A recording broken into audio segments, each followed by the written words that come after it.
Are we ready, guys? Yep. Okay, we're starting. Okay. Yes, YouTube is on. All right. Good morning. My name is Donald Granenstein. I will be making remarks for the panel chair, and I will then turn the chair over to Ms. Joanne Hayes. During the declared emergency in the City of Toronto, Committee of Adjustment virtual public hearings are being conducted by electronic means through WebEx, an online digital platform, and streamed on the Toronto City Planning YouTube channel.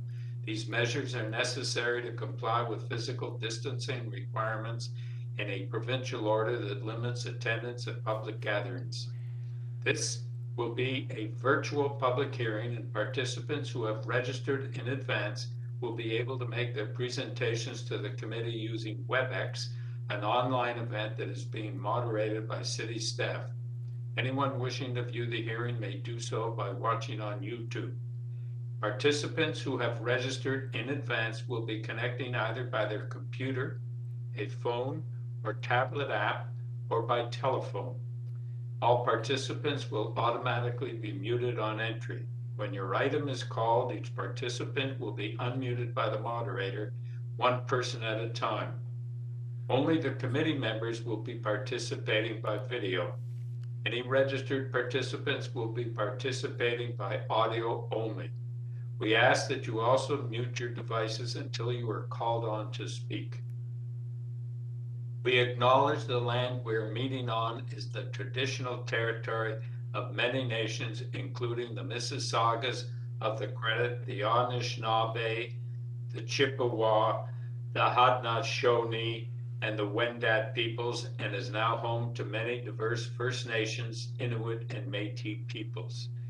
We also acknowledge that Toronto is covered by Treaty 13 with the Mississaugas of the Credit. In accordance with sections 45 and 53 of the Planning Act, this meeting of the Committee of Adjustment of the City of Toronto is called to order. The Committee of Adjustment considers applications for variances from the provisions of the zoning bylaws that applies to property, permission to extend or alter lawful non-conforming uses, and consent to sever property to create new lots.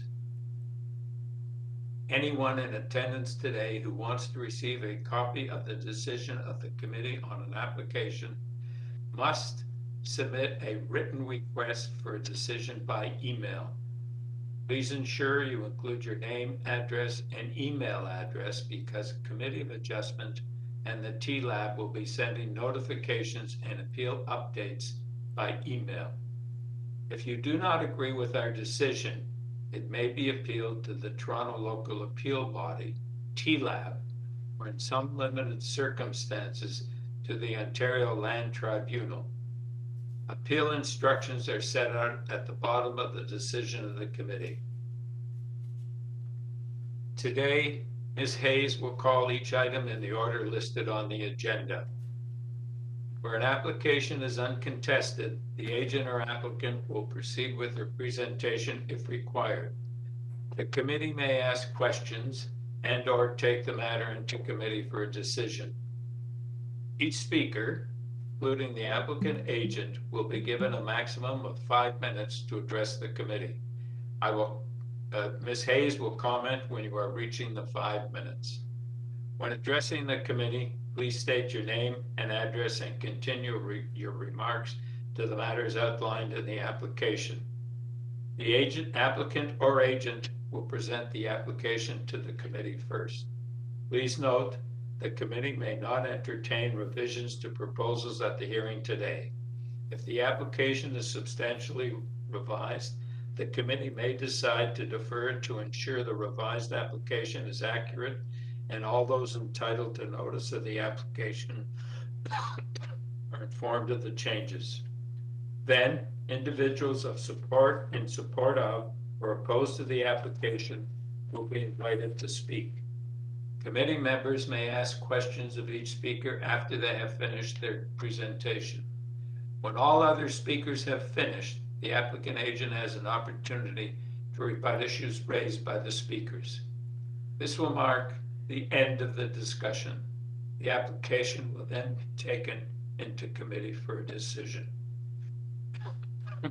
Madam Deputy Secretary Treasurer, are there minutes of the last meeting to be confirmed? Oh, sorry. Not at this hearing, Mr. Chair. Thank you. Are there any declarations of interest of the panel or staff for items in the morning time slot? Madam Deputy Secretary Treasurer, are there any deferral requests for the morning agenda? No, there are not, Mr. Chair. Are there any files to be closed? Not at this hearing, Mr. Chair. Okay. Now I'm going to turn the chair over to Ms. Hayes. Thank you. Good morning. We're going to start with item number 1, 18 LAPPIN Avenue. I'll start by indicating the committee has before it copy of plan of survey, site plan, floor plans, and elevations, and correspondence and opposition from 20 LAPPIN Avenue and 16 LAPPIN Avenue. Do we have the owner or agent online? Yes, morning, Chair and committee members. My name is Bruno Lopes from MXL Engineering, and my office at 1649 Sinclair Avenue West.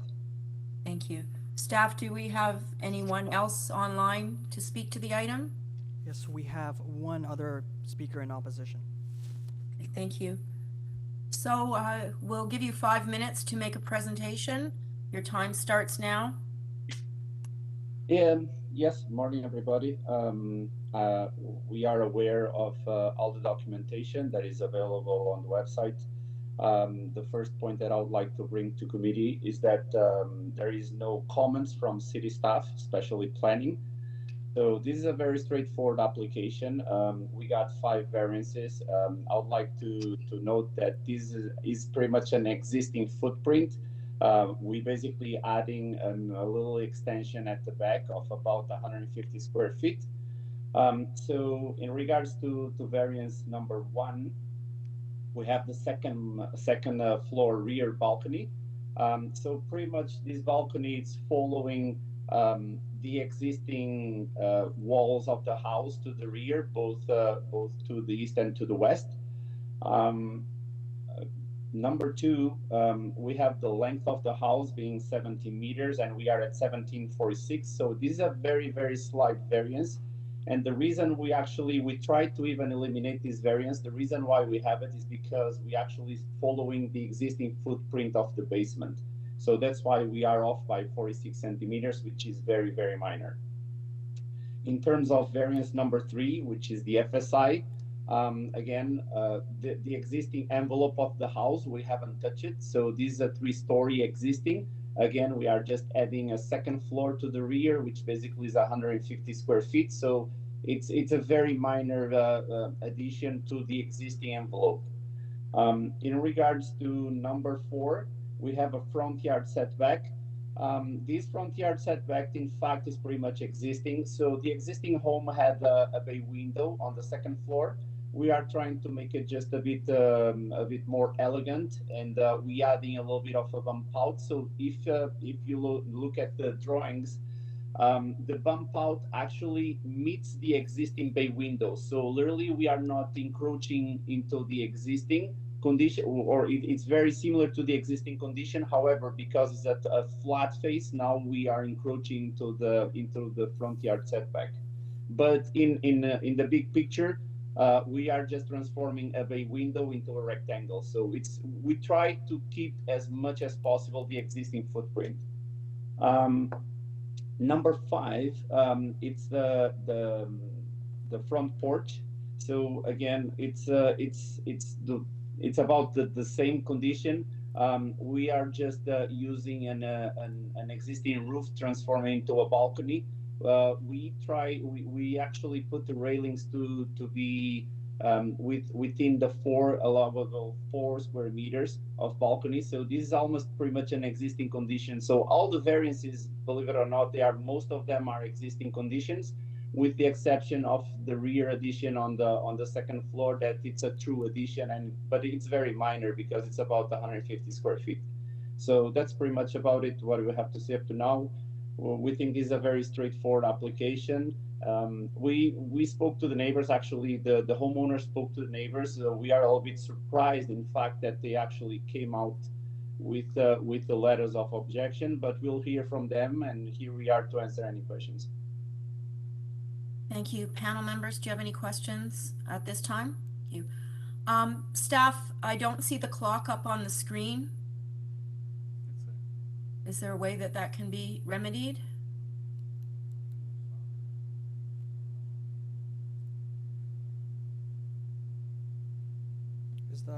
Do you see the clock now on the screen? No? No. They wouldn't see it, they only see WebEx. I don't know if there's a way to see it. Usually there is. Otherwise I can use my phone. But usually, even as not being the chair, we used to be able to, the clock was on screen. If not, let's carry on and I'll use my phone. So staff, could we have the other speaker come forward, please? The next speaker is Michael Hernando. I will unmute Michael now. Good morning, Michael. Could we just have your name and address for the record, please?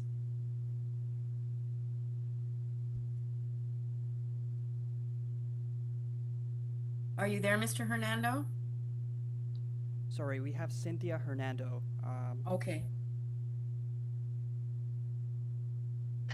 Hi, good morning. I'm Cynthia Hernando, and my husband, Michael Hernando, is here with me as well. And your address, please, just for the record? Sure, it's 20 Lappin Avenue. Thank you. Okay, you have 5 minutes. Your time starts now. Thank you. Okay, regarding about him saying that the owner had spoken to us, that is incorrect. He did speak to us about the rear deck, which we were okay with it, but apparently he did a large deck in the back and didn't tell us anything about the front, where there is 2.5 feet close to our bay window. So basically, it's an invasive privacy, and we just don't agree that there should be a balcony at the front. Their house is like a replica of ours, so there is a lot of changes to their home to our home. Basically, it's 33 inches between our houses. So literally, they could put their hand right in our bedroom window from the balcony if they were to put it that there. That's like 33 inches away from our bedroom window. If I stretch my arms apart, my arms go 70 inches. They could literally put their hand in our window, our bedroom window, if they put it back there. And also the noise nuisance, we had issues before with the next door. So basically, he's the owner, but he has tenants in there. So there's been 3 tenants in that building. So there's a basement, main floor, and then the second floor. And yeah, so that's all I have to say about the rear deck. That's a large deck that he built. It's an oversight. He can see back of our backyard. But you know what, it's done, but for the rear front, I just don't want that to happen. Thank you. Panel members, any questions of the speakers? Hearing none. Mr. Lepisto, could we have your response, please? Yes, I'd like to address the comments. Definitely there have been conversations. I don't know exactly the nature when they occur and the length and the extent of the conversations. I was just informed there were conversations, and apparently next door neighbor acknowledged that there were conversations. If everything was not well conveyed or said, I'm not sure about that. But anyway, coming to the point of saying that that the balconies are intrusive, if we look at number 8, 26, 28, 30, and 32, they all have balconies, and they are actually almost touching each other. It's interesting because next door neighbor 20 and 18, they have a balcony that they share, and they don't have any division in that balcony. So both neighbors can open the doors and enter on the next door neighbor's doors. So this neighborhood, it's characteristic. If you go on Lappin, Armstrong, all these streets, they are adjacent. It's very common to have either semi-detached or detached homes with front verandas. Very, very common. I understand that might be a problem with privacy, but the existing bay window, it's already sticking out of the house. So we are not literally changing almost the condition of existing. And we were cautious enough that at the rear, we actually create a bump out at the rear deck so it's private. So if you go to the drawings, A020302, you'll see that we introduce a 2'8" mini wall at the back that creates that gives it more privacy. So we are very careful with our design. So more than this, unless we build literally a square box with no windows and nobody can see each other, which is not the intent. That's why we do architectural design. And again, we tried as much as possible to stick to its original state. So it's very, very minor details, and we work as much as possible with the existing footprints. So it's not that we are adding and adding. No, it's about being cautious. And again, it's really hard. This privacy situation is very hard because the street, if you look to the left and to the right, again, as I mentioned, number 26, 28, 30, 32, they all have open verandas. So if we start to introduce walls in the front, I don't know where we're going to go soon with our designs. Thank you. Panel members, any questions of the speaker? Mr. Reed? Thank you. I just wanted to know if you would be open to having some sort of opaque screening on the east and west sides of both the front and back balconies. Yeah, we can introduce. It's again, through you, Madam Chair, Peter. We are very common. We use this in the back because usually the problem is with the back. People don't like to be observed on their backyards. The front, again, I don't oppose to it. Literally, if this is the way to go, and if committee is satisfied with that, we can introduce. I just as a designer, it feels that we are starting to open a precedent that sooner or later, all the fronts of the house is gonna be like privacy screens everywhere, where this was not happening in the past. Is this a new condition for the future? That's where, as a designer, I feel like, you know, I do understand neighbors and we have to respect privacy, but how much can we push it? Where do we gonna push it? Do we gonna make it 4 feet, 6 feet, 8 feet, 10 feet? We don't want to see each other anymore. It's a little bit a touchy subject. Thanks. Any other questions? Mr. Granenstein? Yes. So this front second story deck is new. There was no deck there before. Yeah, that is correct. There was a slanted roof with a bay window over it, but yes, it's not an existing condition. This is a new proposed veranda, again, along with the neighbors. What do you mean along with the neighbors? I would say along with the neighborhood. So number 26, 28, 30, 32, they all have these exact same verandas. Actually, I was cautious enough to actually bring the railing in. So the railing, it's in, so we are within the 4 meters footprint, so we don't have a variance, and we stay away from the neighbor. So when the neighbor says that we can touch the next door, his house, impossible, unless I have like almost 2 meters, because we came in, so we are quite far away. Okay, thank you. Any other questions, panel? Okay, thank you. We'll take this into committee now for discussion or a motion. Mr. Reed? Thank you. I think the application is very straightforward, as the applicant stated, and remains mostly within the existing footprint. And the second story rear, it's the only kind of meaningful addition, and I think that that's done sensitively. I do understand the concerns of the neighbors, and I think that it would be prudent to add in a condition of approval to have opaque screening to the height of 1.5 meters on the east and west of both the front and rear balconies. So I'd move a motion for approval subject to that condition. Is there a seconder? Second the motion, yes. Okay, seconded. All in favor? Thank you. The application's been approved on that condition. Next item, item number 2, 379 Ellis Park Road. The committee has before it copy of the plan of survey, site plan, floor plans, and elevations, 16 photographs of the subject property and neighboring area, a covering letter from Walter Batillo, the architect, another letter from Mr.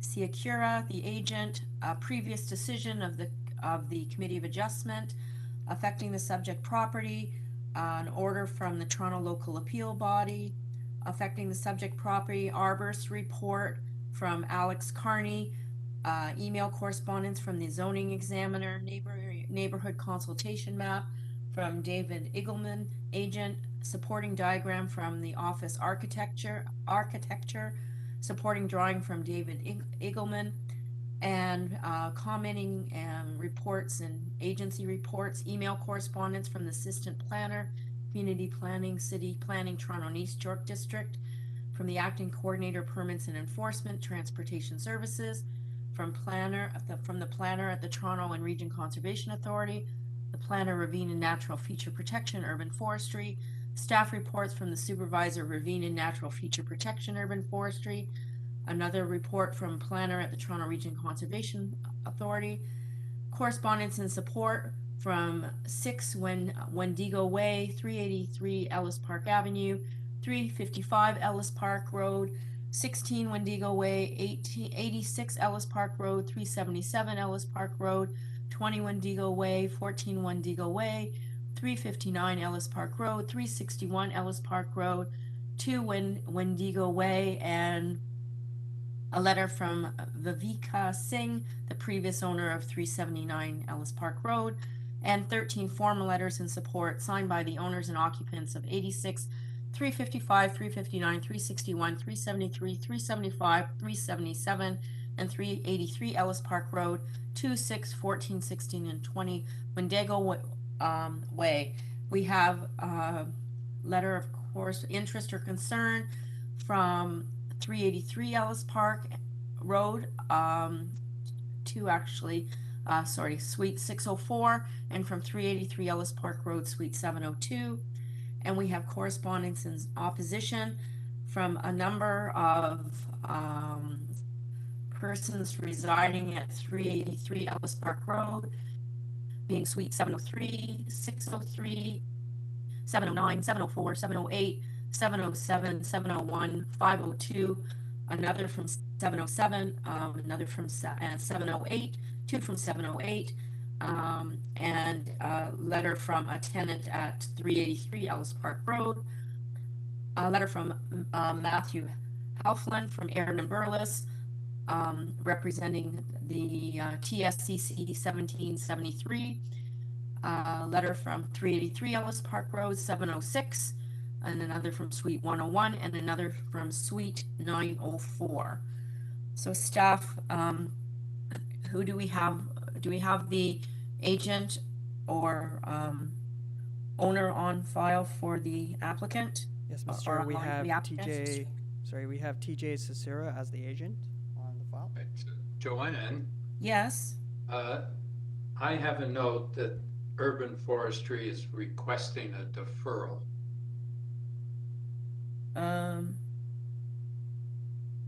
I don't know whether that's, I didn't see that in my notes, Dawn. do you see that, Peter? Must be a delusion. Okay, so I guess we should proceed unless, Okay, Mr. Cesara. And staff, do we have people online wishing to speak to this application? Yes, Mr. Chair, we have 7 additional speakers. Thank you very much. So, Mr. Cesara, you have 5 minutes to speak to the matters before the committee. Good morning, Madam Chair, members of committee. As you can see, there's quite a bit of material in your file, and I would please just excuse me if I go a few seconds over my 5 minutes because there's a lot of information to present. The first thing I'd like to do before I begin the presentation is I'm amending the application in accordance with my letter dated January 19th. I'm deleting variance number 15. Variance number 15 is related to the north side yard setback, and I'm just going to delete that variance outright. Variance number 15 does not need to be approved. does not need to be considered.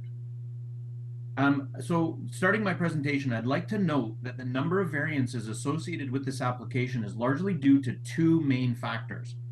Number one, the subject property is dual zoned. There's a portion of the lot zoned RD and another portion of the lot zoned CR, commercial residential. The subject property, number two, the subject property is also a complex site due to a significant slope and grade change of approximately 9.5 meters from the front to the rear. Also note that the previously existing house had to be demolished due to structural damage caused during the redevelopment of the site for the abutting 10-story condominium building. The existing dwelling was deemed unsafe and an order to demolish was issued by the City of Toronto. Please note this property was in front of the C of A of 2019 and variances were approved, also approved by TLAB in 2020. The new owner is proposing a replacement dwelling similar in scale, but also did take the time to secure TRCA approval prior to this C of A application. Extensive discussions have taken place with TRCA, City Planning, Toronto Building, Urban Forestry over the past 9 months. TRCA and RNFP have no objections, and RNFP did not request a deferral. They only requested one standard condition, and that is condition number 1, and the owner has no issues with that condition. Community planning staff are not providing any report, which is a clear indication they have no concerns with the subject application. A number of surrounding neighbors have provided letters and signatures in support of the application, as you detailed in your opening statement. We did include a map showing those letters of support and their location. In addition, a meeting was held on January 17th with 2 of the condo unit owners representing the condo board of 383 Ellis Park to discuss their concerns and potential solutions. As a result of that meeting, the privacy wall at the roof level is proposed to be moved further to the south away from the condominium building, and a planter box is introduced at the roof level along the north side elevation. Additionally, the only 2 windows on the north side elevation were removed, and that has resulted in variance number 15 being eliminated. No other variance change as a result of those changes. This is reflected in our cover letter dated January 19th, attachments 1 and 2.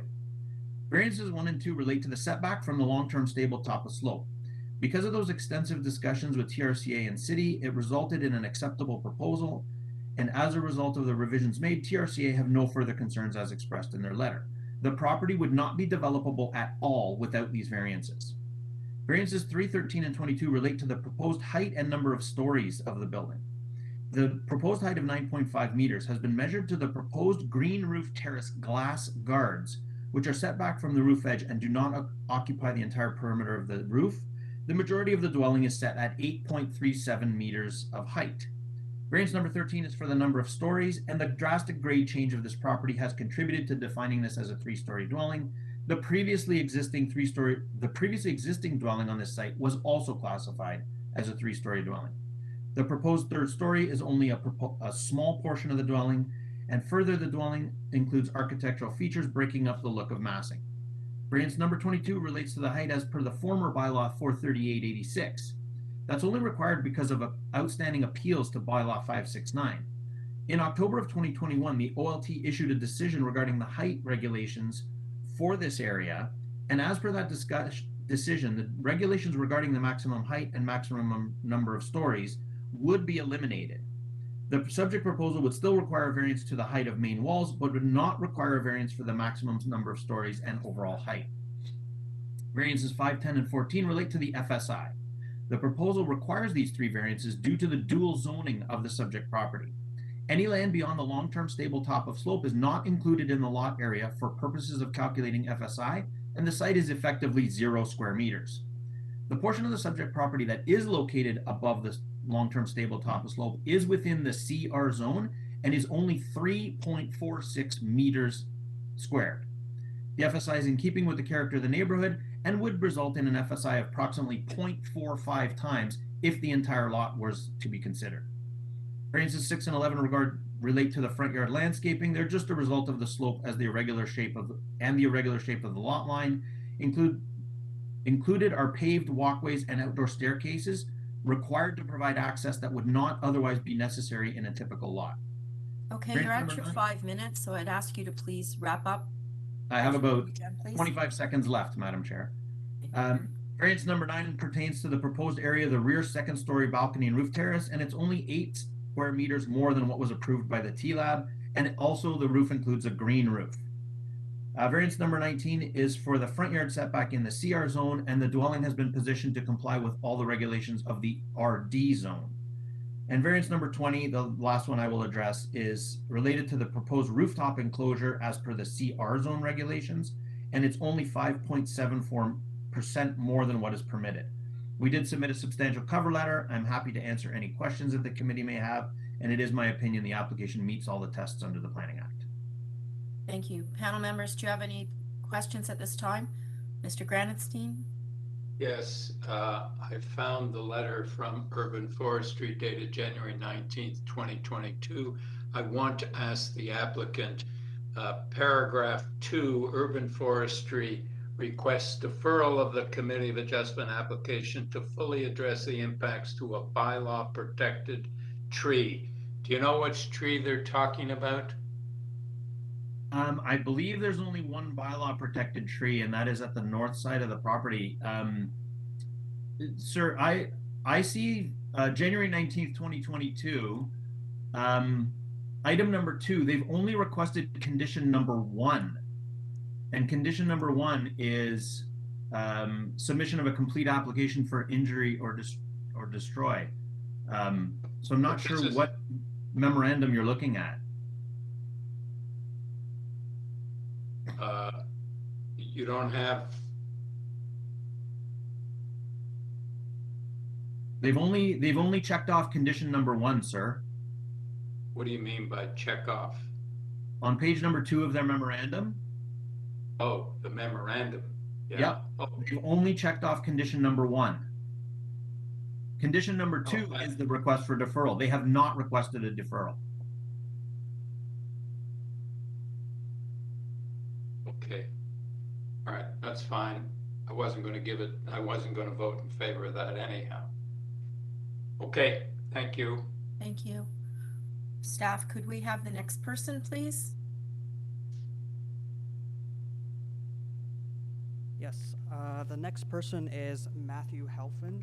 I will unmute them now. Good morning. Good morning. Are you able to hear me? Yes, we are. Could you just give us your name and address for the record, please? Thank you, Madam Chair. My name is Matthew Helfand. Address is 181 Bay Street. And I'd like to introduce myself as counsel for Toronto Standard Condominium Corporation 1773, which is the corporation for the 6-story mid-rise building that's located immediately north of the subject property. And I don't see the timer, but can I assume that my 5 minutes has commenced? I will start your 5 minutes now. Thank you. I'd like to commence my remarks by noting that my client, the corporation, is not opposed to a new house being built on the lot and does recognize that zoning relief may be required due to site constraints. We strongly disagree, however, that all of the requested variances would be necessary to accommodate site constraints, and there are 3 aspects of this proposal that are of significant concern to my client. Those are the north lot line setback, the proposed platforms, and the proposed height, and I'd address each of these issues in turn. First, the committee should bear in mind that while the northern portion of the site may be zoned CR, the entire property is designated neighborhoods in the City of Toronto official plan. The Planning Act requires that the variance must meet the intent and purpose of the OP, and in this case, the policy lens for all the variances, even the CR variances, are neighborhood policies. I could even ask the staff member to go to my letter perhaps and go to figure 1. I'd submit that the applicant has not discharged its onus to show that the proposed platforms, the setback, and the height of a 3-story flat roof building are materially consistent with neighborhood character, as I see no examples of 3-story flat roof buildings that are built almost directly to the side lot line. Moving to the specific concerns as it remains to the other elements of the 4 tests. This is my letter. You could go to figure 1 right there. Thank you. The plans currently show a 46-centimeter setback from the north lot line, but with the applicant eliminating variance number 15, what they've actually done by eliminating the windows and openings is now they are permitted under the CR zone to build directly to the lot line. But in any event, a 46-centimeter setback is minimal and creates significant concern. It's not minor nor desirable due to the impacts to trees and potential engineering concerns and impacts to existing building elements to the north. I would ask the committee member or the committee staff to turn to page 9 of my letter, please. Enclosed with my letter are 2 reports that were commissioned by my client, an arborist report and an engineering report. The arborist opinion letter identified multiple factors which will impact the 10 bylaw protected healthy trees immediately to the north, which are not considered by urban forestry and are not considered in the arborist report submitted by the applicant. And in addition, an engineering report which assessed the proposed development and concluded that a building so close to the lot line would leave minimal room for shoring and excavation and would result in potential damage to my client's property. Now, I understand and the committee recognizes that the 4 tests may not be concerned with matters such as nuisance construction impacts, but the question of whether a lot can actually accommodate such a minimal setback without harming adjacent properties and trees go to the test of minor and appropriate development of land. And I urge the committee to review these 2 reports. Second, the elevated platforms are of significant concern, and I note that the applicant's agent didn't even mention the variances for 2 proposed platforms, that one that's 15 meters squared and second that's 20 meters squared. This so significantly exceeds the bylaw limit of 4 meters squared for an elevated platform that quantitatively it absolutely cannot be considered minor. But from a qualitative perspective and the question of impact, such a large gathering space fundamentally changes the intended functionality of an elevated platform. This creates privacy, overlook, and also acoustical concerns to adjacent properties, as a platform like this could accommodate dozens and dozens of people for gatherings. I urge these variances to be refused.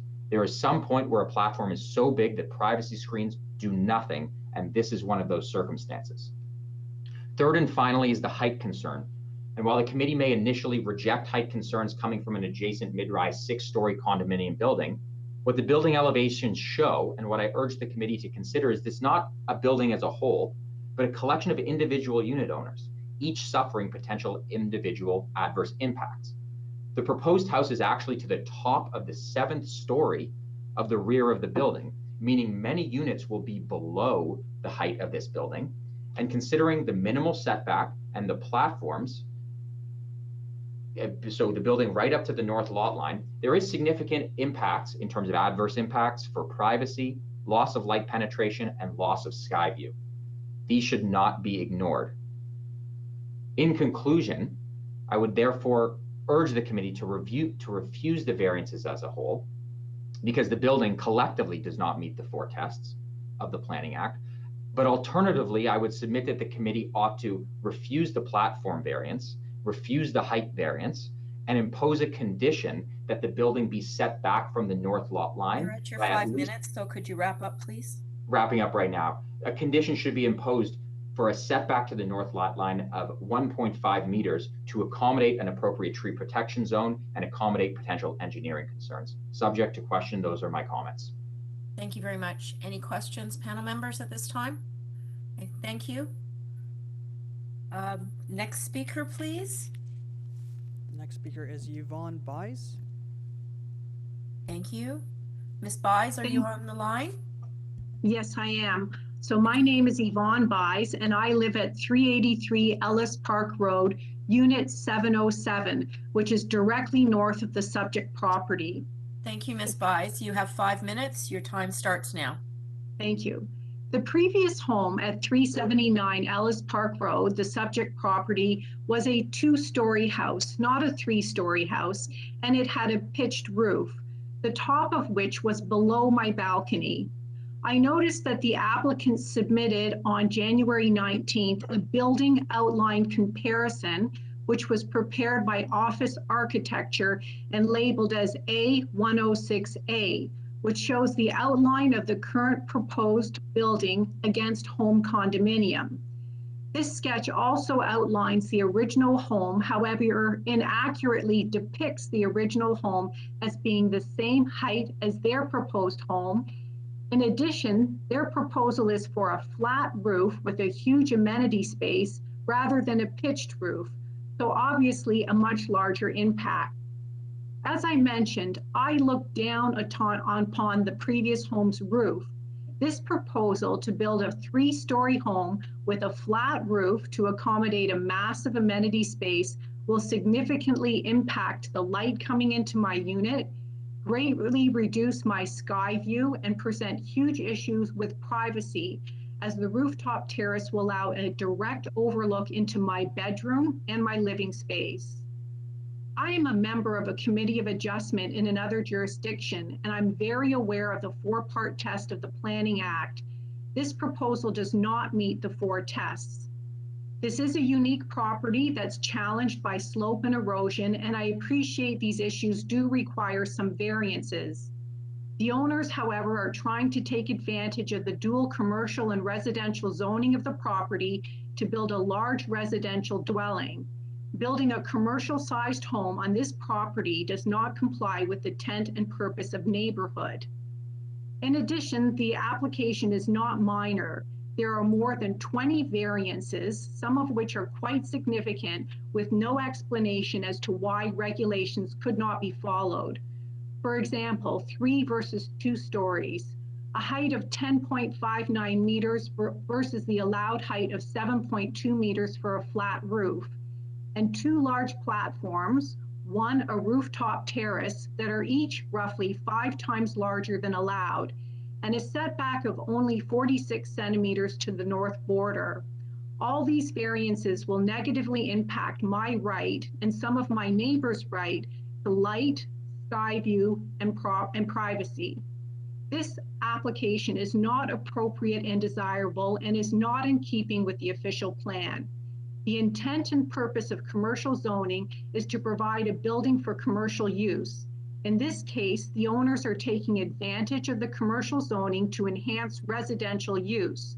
The use of commercial zoning regulations for this property are not in keeping with the intent and purpose of this zoning, since they are not following the requirement of commercial use. In addition, the use of commercial zoning is not in line with the official plan, which designates this property as neighborhood use only. And that concludes my presentation. Thank you very much. Any questions of this speaker panel? Yes, Mr. Granstein? Yeah, where are the platforms in relation to your apartment? So they are directly across my apartment. So I will be looking at a brick wall for part of it. And then I'm at the edge of there, they will extend halfway into my balcony. And on the other edge, they will be able to look around their rooftop terrace directly into my bedroom. What do you mean, look around the rooftop terrace? They're putting a border wall just on the north side, and then there's no wall on the east side. So as their rooftop terrace extends back, they will have a view, an overlook directly into my bedroom. Okay. Thank you. Thank you. Any other questions? Thank you very much. Could we go to the next speaker, please? The next speaker is Jawad Kassab. Good morning. Good morning. Can we just have your name and address for the record, please? Thank you. Yes, please. It's Jawad Kassab, 383 Ellis Park at 703. Thank you. Your 5 minutes starts now.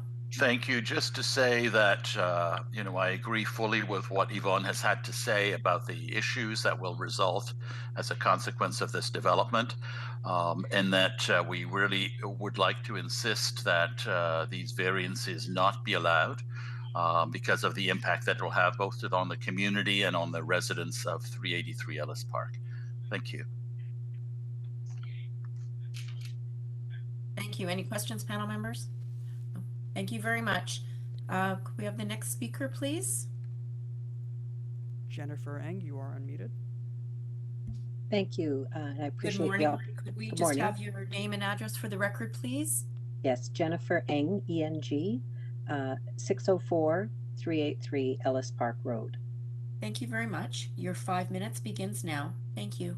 Thank you. I'll be very brief. I'm just speaking as a resident in the building.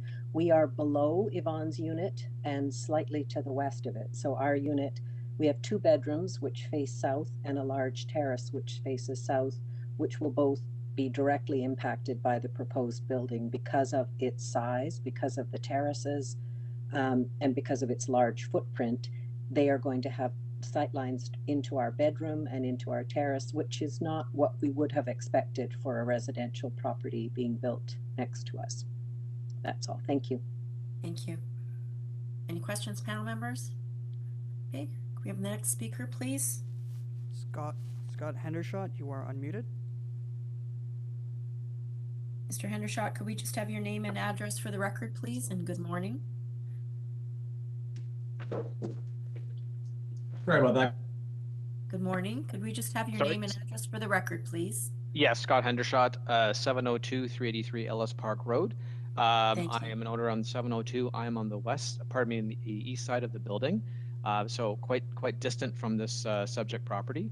I'm just speaking of concern with respect to specifically the close setback to our property, and the concerns with respect to the building structure. And the tree and vegetation area that are directly adjacent to the property. So those are my prime concerns, wanting to ensure that there's no issues with respect to the strength and structure of the building, the way it was constructed, and with having effectively no setback now, not even 46 centimeters, the risk increases. So I strongly recommend a setback that is more reasonable out to the 1.5 meters that was suggested in the previous comments. Thank you very much for your attention. Thank you. Panel members, any questions of the speaker? Okay, thank you. Next speaker, please.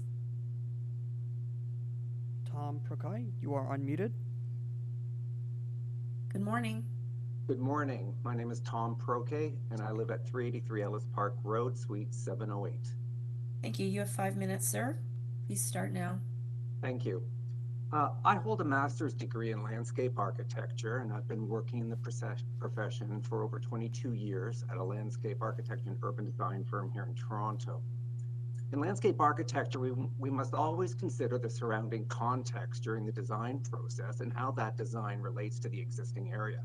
And by understanding the context, a good design plan will naturally respect the surrounding environment. But unfortunately, the application we are discussing today does not respect the north side of the property. Rather, it literally turns its back to the many homeowners directly living to the north.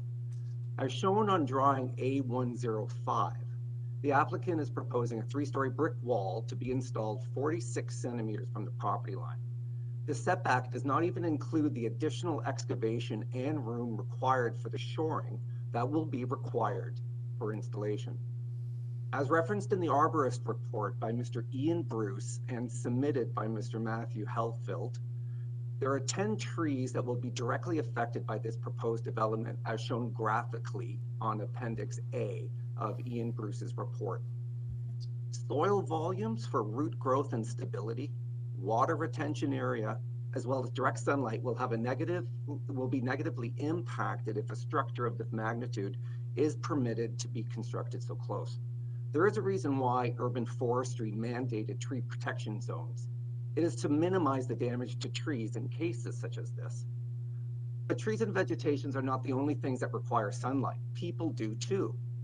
And drawing A15 clearly illustrates the relation between the proposed development and the existing condominium.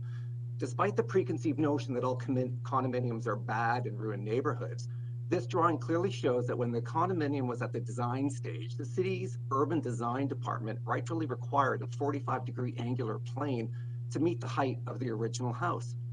As you know, this requirement increases light and sky views for anyone in close proximity. However, this respect for sunlight and sky views is not being shown in this application.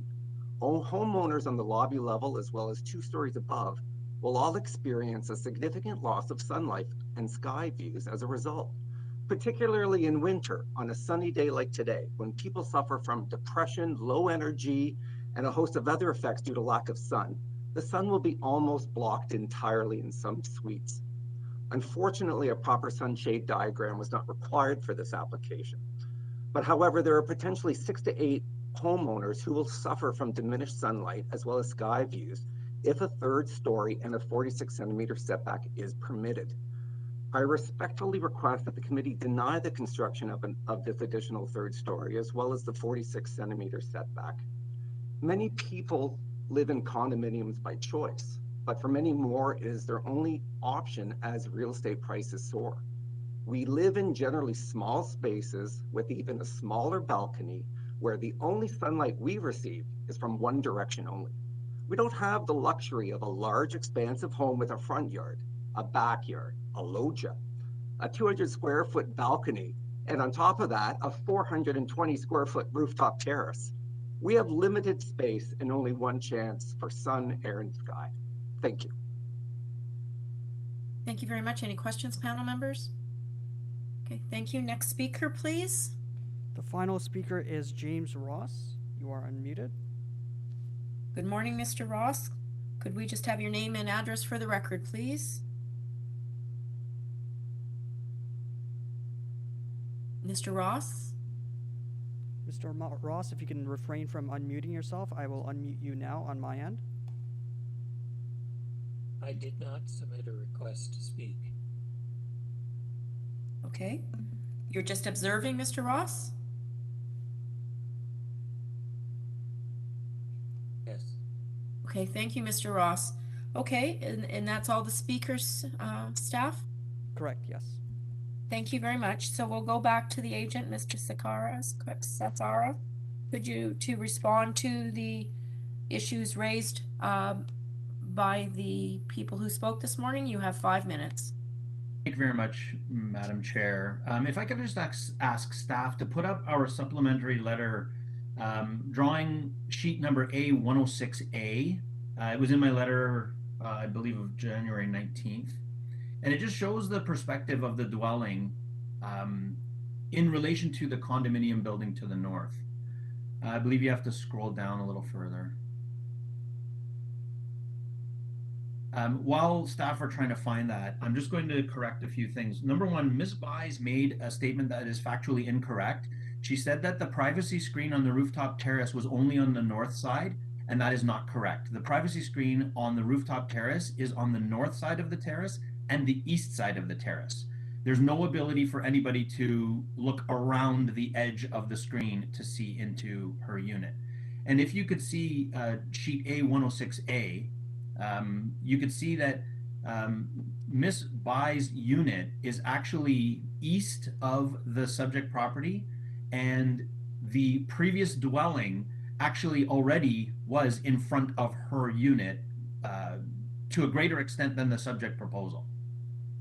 So the bottom line is that the previous house, yes, that's it right there, A106A. So Miss Bai's is in the pink unit, and you can see the gray area and the black lines are what the previous dwelling was. So there will actually be more views from Miss Bai's unit to the south than there was with the previous dwelling, and the current proposal is lower.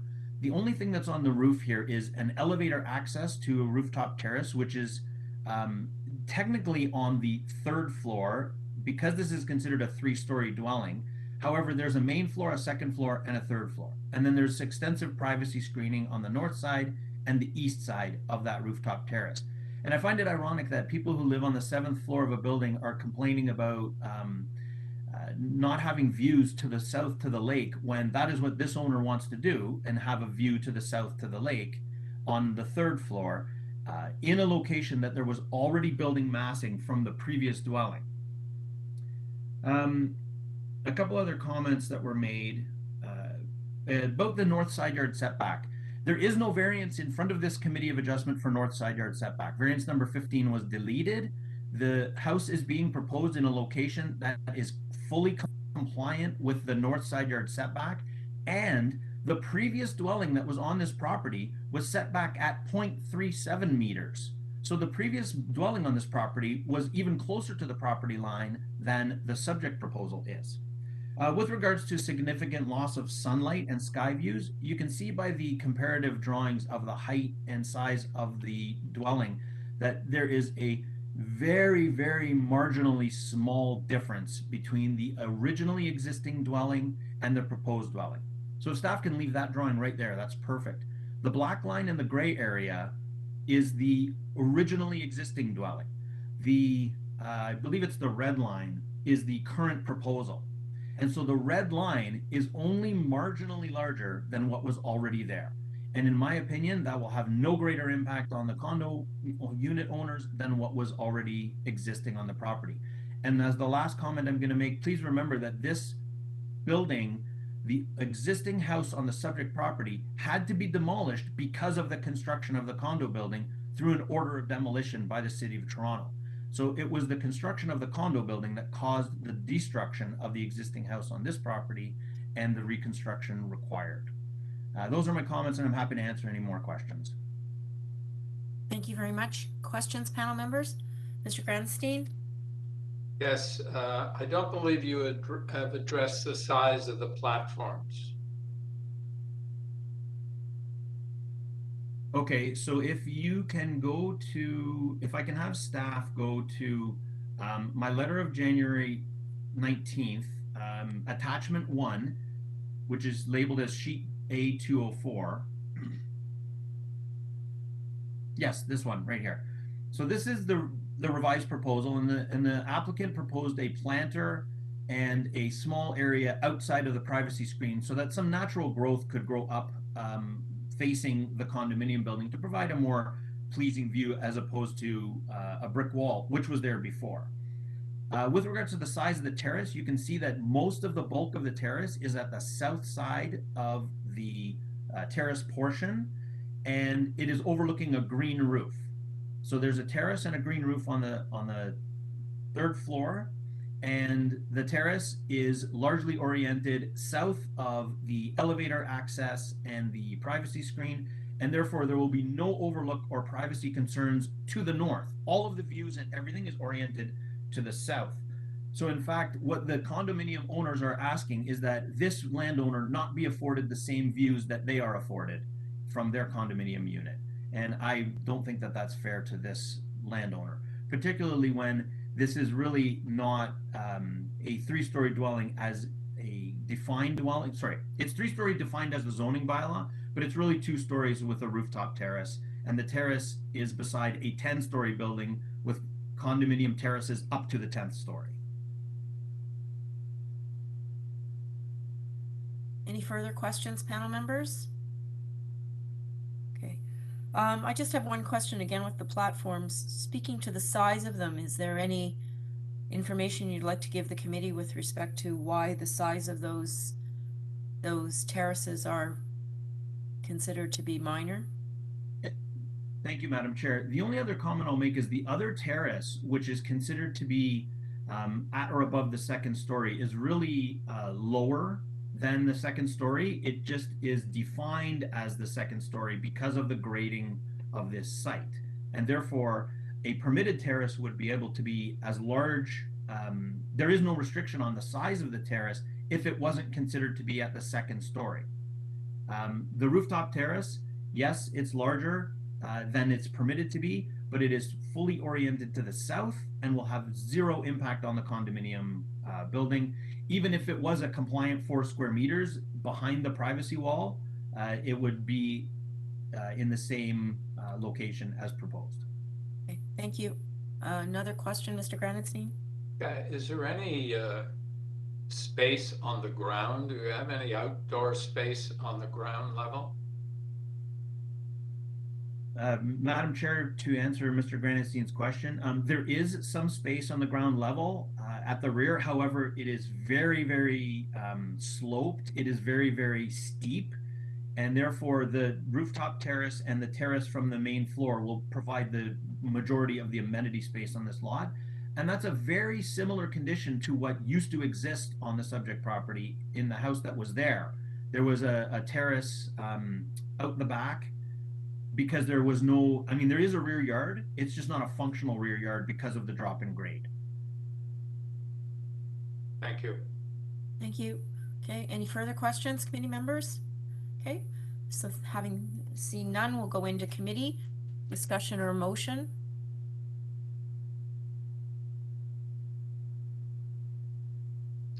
Mr. Reid? Thanks. I'm happy to start with a couple comments. I was very impressed actually that there were no strong objections from the surrounding house buildings, and actually a lot of support. And I think that's kind of the opposite of what we would normally see in this situation. And I think that goes to show that the proposal is being designed with sensitivity. I understand that this will have some impact on the views and the light of some of the condominium units, but I think that it's actually fair. I think it's not too big, and I think it's especially compared to what was previously approved recently at the committee. And I think it represents a reasonable transition between the Main Street, mid-rise, and the neighborhood. So I'm going to be supporting it. Is that a motion, Mr. Reed? Or Mr. Granatstein? I don't know if it's done. Yeah, I just wanted to make a comment. I thought that this was an extremely difficult site with dual zoning, a house that had been torn down as a result of the condominium ruining its foundations. And I was pleased by the answer to the size of the platforms, because that was one thing that concerned me, but I can understand that there's no outdoor amenity space on this property because of the nature of the topography. So I would be in support of this application as well. Okay, could I have someone prepared to move a motion then? Mr. Reed? I'm happy to move a motion for approval subject to urban forestry condition 1. And that would be on the amended application? As amended with variance 15 deleted, yes. Through you, Madam Chair, it's ravine condition number 1. Pardon me, ravine condition 1. Do I have a seconder? Thank you, Mr. Granatstein. All in favor? The application is approved. Going to application number 3 on the agenda, 123 Chester Avenue. The committee has before it copy of plan of survey, site plan, floor plans, and elevations, and 2 letters of support signed by the owners of occupants of 119 Chester Avenue and 94 Arundel. Moderator, do we have someone on the agent or the applicant on the phone for this matter? Yes, Mr. Chair, we only have the agent on the line, Marin Zabzuni. Okay. Good morning, Mr. Zabzuni. Good morning.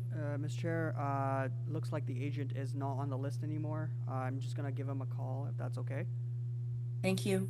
Please do that.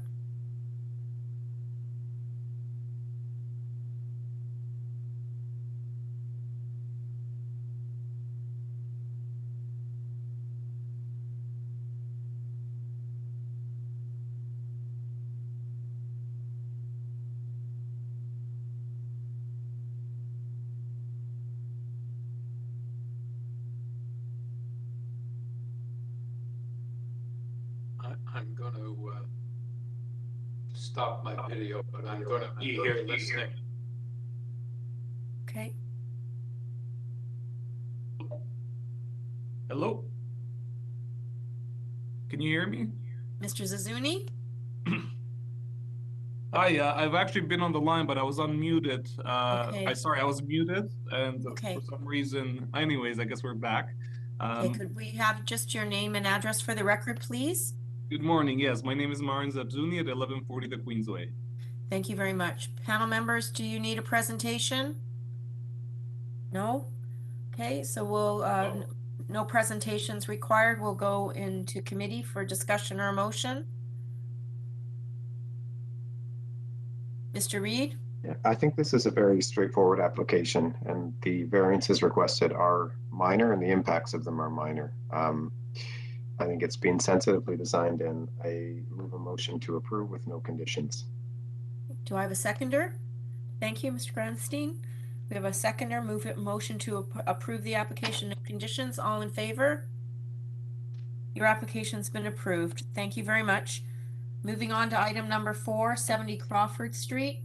the committee has before it copy of plan of survey, site plan, floor plans and elevations, maps of comparables provided by Stephanie Wong, the agent.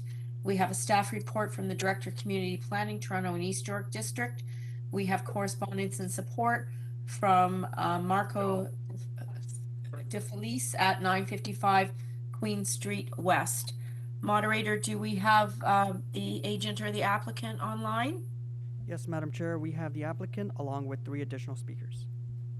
Okay. Do we know if the speakers are in support or opposition? There is 1 speaker in interest, 1 in opposition, 1 in support. Thank you very much. So the agent or applicant could please identify themselves and name and address for the record, please? Yes, my name is Stephanie Wong of address 17 Elfindale Crescent, North York. Good morning, Ms. Wong. Good morning. You have 5 minutes to make a presentation. Please start now. Thank you. Our proposal is a straightforward single-story rear addition that would extend over half the footprint of the existing deck. A laneway suite is also proposed that would replace the current double-car garage in the rear. The application involves 3 minor variances, 2 of which deal with minimum soft landscaping requirements and 1 with a maximum building depth of the main dwelling. With regards to variances 1 and 3, landscaping, the main reason the proposal is under is that we wish to retain the existing deck footprint and the basement walkout. The deck and walkout comprise roughly 35% of this rear yard area, leaving little left over for the walkway that we propose linking the basement and the laneway suite, along with a small patio for the laneway suite. The last variance is the request to exceed the maximum building depth permitted of 17 meters. The proposed building depth is 19.14 meters, and this is 2.14 meters more. This length actually aligns with the 2-story dwelling to the south at 68 Crawford. That is the purpose for lining them up so that we don't extend more into the rear yard. Based on these sought variances being minor, we ask the committee to accept our variances requested for this application.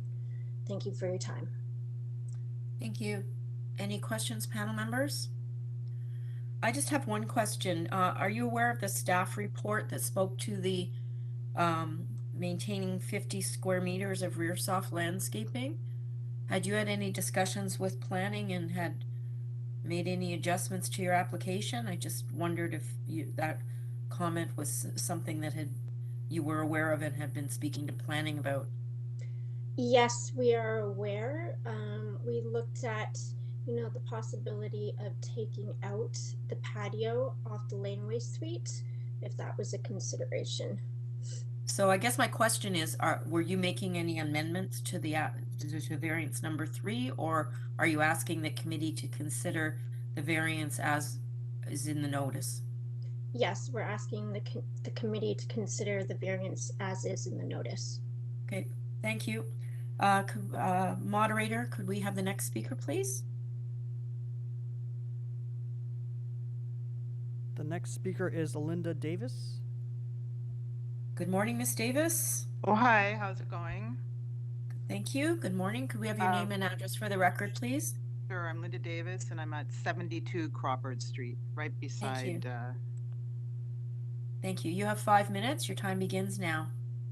Okay, so we're more concerned about the garage. That's we are attached, and we'd like to understand how this can be dealt with and how this will be documented. What the cost would be if something happens with our garage because we're so close. We'd like to understand the timeline and the perimeters for the work that will be undertaken, and if we'll be updated on these conditions and restrictions. For example, if there's work on weekends and disruptions to electrical, etc., the use of any dangerous materials. The garage is mostly our concern. It'll also take our light, and would like that to be in consideration. Yeah, both garages attached, so it's difficult. It'll be encroaching Sorry, on our. who's speaking? Oh, Who's this speaking is now? Mick Daharam. He's at 72 Crawford, my husband. So Okay, he's thank gonna you. speak. Thank you. Go ahead. Hello? Yes. Since it's an attached garage, right? It's gonna be a lot of inconvenience, and then they'll be disrupting our garage as well as the foundation, because now they're gonna have to dig under the supporting wall in our garage, right? So it's gonna create some problems with the foundation.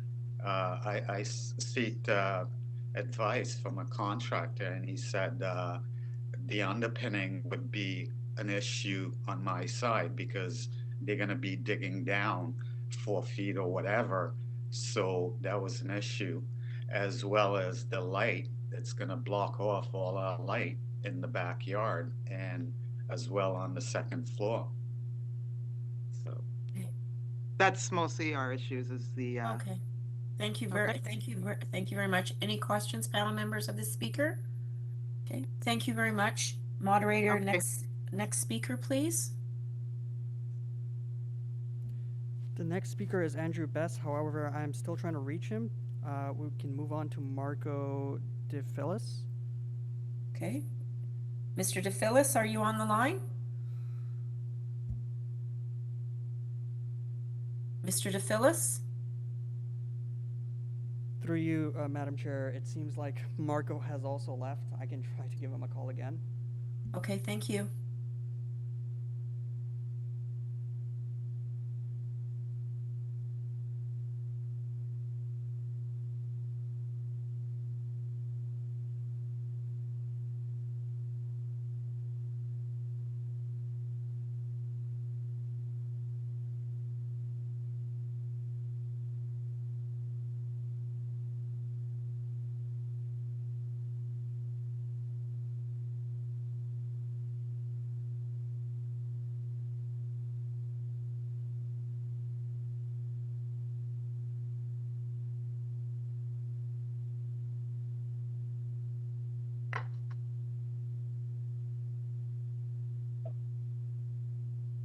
Hello?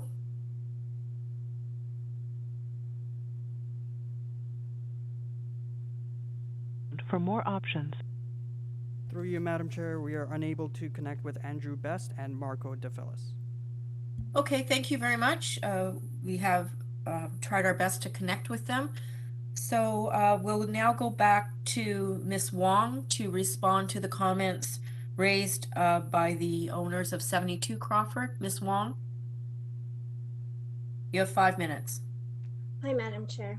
Yes, well, I mean, dealing with construction, obviously these are noted with attached garages to the north and south. We'd work with the contractor and we'd work with the neighbors to be completely transparent in the timelines. And also, I mean, dealing with building, we would have to obviously restore their walls, being 72 and also 68 as well, as part of the wall would be exposed when we move that laneway suite away from the laneway. So it would expose a bit of both north and south walls.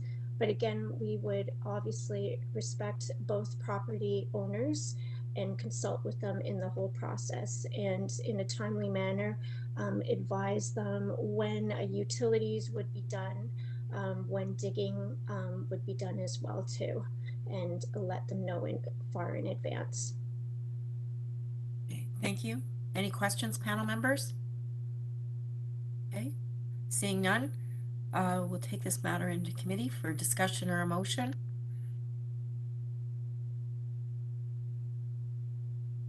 Mr. Reed? Thank you. I think this is a well-designed application, and I understand the neighbors' concerns, but I think that those really are mostly related to building and construction, and those will be dealt with at a later date. I do believe that the condition put forward by planning makes sense. So I'm going to move approval of the application subject to the community planning that a condition that 50 square meters of the rear yard is soft landscaping. So would that, in theory, does that mean that we would not be approving the variance with respect to the soft landscaping? That's, maybe staff could help us with that. Effectively, that's the effect. You would be not approving variance number 2, I think it was.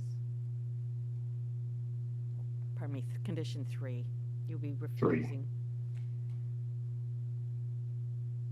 Yeah, staff, can we approve it at 50 meters squared? Through you, Madam Chair, I mean, if you are going to impose planning's condition for 50%, you basically are nullifying a variance number 3. So in effect, you're refusing condition number 3. My understanding is that the planning condition was that it be 50 meters squared, that it didn't say 50%. Sorry. So Minus I stand to be corrected, but that's what I read in their comment. Yes, for 50 square meters. So, correct, but it's still not, we still can't approve variance number 3. But in how, Madam Deputy Secretary Treasurer, I think that Mr. Reed is indicating he's supportive of the application with the condition of planning. How best could we put in a motion that would have that effect? Well, you would be restricting the rear yard soft landscaping to 50 square meters. Okay, so we can do it that way. Okay, great. Yeah. Okay. Thank you. Mr. Reed? So is what I proposed before. Does that still make sense? Because I mean, I understand what you're saying about, we just don't know what percentage that would be, right? Yes, that's right. Okay. Yeah. So yeah, I move approval subject to the community planning condition. So it's community planning conditions 1 and 2. 1 and 2, pardon me. Yes. Okay. Yeah. That's right. Thank you. Do I have a seconder? Yeah, I understand the. They can't revise the variance. They can only approve it. I understand the staff requiring more soft landscaping.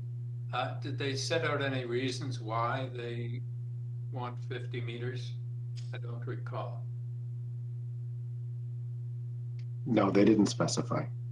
Apart from just, I think, general concerns of having permeable surfaces.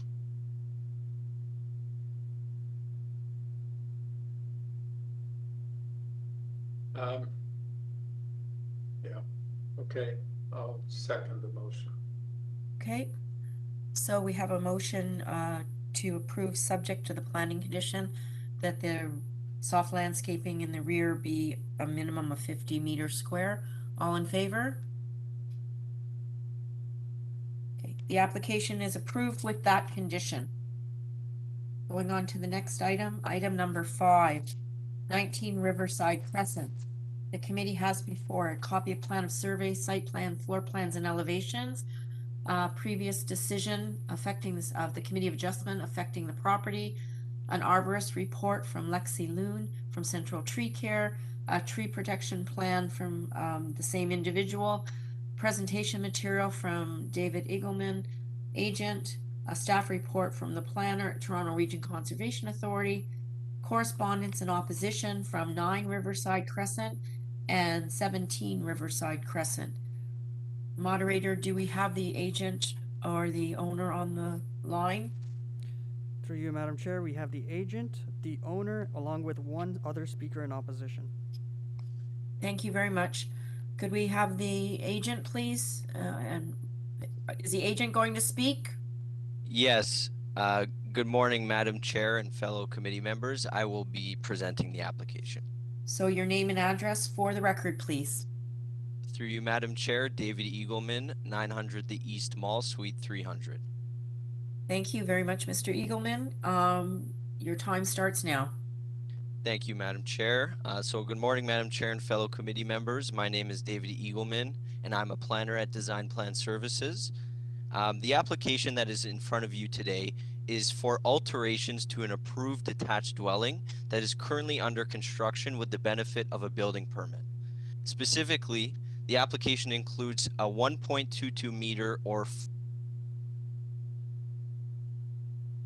extension of Juliet balconies on the rear main wall and 2 new roof dormers, one on the east side and one on the west side of the approved roof.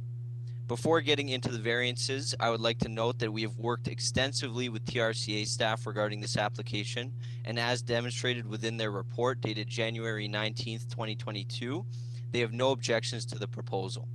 We have also worked closely with RNFP staff regarding this application, and it is my understanding that they too have no concerns or objections, considering that they have not provided a report in this regard. Further, I have read and acknowledged the concerns raised from 2 surrounding neighbors. In order to attempt to satisfy the concerns raised, the owner is willing to cut back a portion of the 4-foot patio extension that is located in proximity to the east side lot line, which is the lot line abutting the adjacent neighbor at 17 Riverside Crescent. This revision will have the effect of improving the proposed east side yard setback of 0.4 meters to 0.6 meters. As such, I would kindly request that the committee allow me to verbally amend the public notice by increasing variance number 1, which is the proposed east side yard setback, to 0.6 meters. Regarding variance number 1, the proposed side yard setback to the east side has now been improved to 0.6 meters in order to address concerns raised by the adjacent neighbor. Additionally, the proposed east side yard setback is only for the proposed 4-foot patio extension, and the 4-foot extension will maintain the approved rear patio setback of 0.6 meters to the east side lot line. The proposed east side yard setback will have little to no impact further than what has already been approved on the subject property. Regarding variance number 2, this variance is required largely due to the fact that the basement is considered the first floor, which is a result of the unique grading conditions of the subject property and the surrounding area. Functionally, the approved dwelling is a 2-story dwelling, considering that there is only a basement, first floor, and second floor. The approved rear patio and proposed patio extension are thus functionally located at the first floor, but constitute 52.46 square meters of this requested variance, whereas only 8 square meters of platforms will be functionally located at the second story. The proposed new balconies on the rear wall, which will be functionally located at and accessed by the second floor, are extensions to approved Juliet balconies on the rear wall and will be screened to the east side by a jut out along the rear main wall. The proposed balconies and a rear patio extension will be in keeping with the existing character of the neighborhood, and although the variance seems large from a quantitative perspective, most of this requested variance is due to the approved rear patio and proposed 4-foot patio extension, which is functionally located at and accessed by the first floor. Regarding variance number 3, as I have noted, there are functionally only 3 platforms on the rear main wall that are located at the second story. This is also a result of the fact that the basement is considered as the first floor, and thus the rear patio is considered as a platform at the second story, but functionally it is located at the first story. Moreover, the largest balcony that is functionally located at the second story will be only 2.64 square meters in area, and the 2 remaining balconies will each be 1.94 square meters in area. Regarding variance number 4, this variance is required due to the long-term stable top of slope that has been identified on the subject property and is entirely related to the TRCA. As I've previously noted, we have worked extensively with TRCA staff regarding this application, and the TRCA have no objections to the proposed alterations. Based on the provided justification, I am of the opinion that this proposal fits in with both the existing and planned context for the neighborhood, is consistent with redevelopment trends along Riverside Crescent and the broader neighborhood context, and for these reasons, I believe the application represents good planning and meets the 4 tests under Section 45(1) of the Planning Act. I'll be happy to answer any questions at this time. Thank you. Any questions at this time, panel members? Okay, thank you. Moderator, do we have the next speaker, please? The speaker in opposition is Walter Forgill. You are unmuted. Good morning, Mr. Forgo. Could we just have your name and address for the record, please? Yeah, Walter Forgill, 17 Riverside Crescent. Thank you. You can start now. Thanks very much. Yeah, we did oppose the proposal. We have spoken with the owner, and as your presenter was saying, we came to some agreement on the patio closest to 17 Riverside property line being cut back. Yeah, that was mostly for privacy and also that there wouldn't be any structural issues should we want to modify our backyard as well. I don't know if we came to 0.6 meters, but we agreed to some sort of setback from the property line, so that was our only objection. So we're somewhat satisfied with the conclusion. Okay, thank you very much. Panel members, any questions of this speaker? No? Being heard, none. Okay, back to the agent. I don't think there's anything to respond to here, but is there any other comment you wish to make? Through you, Madam Chair, I don't believe there is anything to respond to. Thank you. Thank you. Panel members, any questions of the agent? Seeing none, thank you very much. We'll go into committee for discussion or a motion.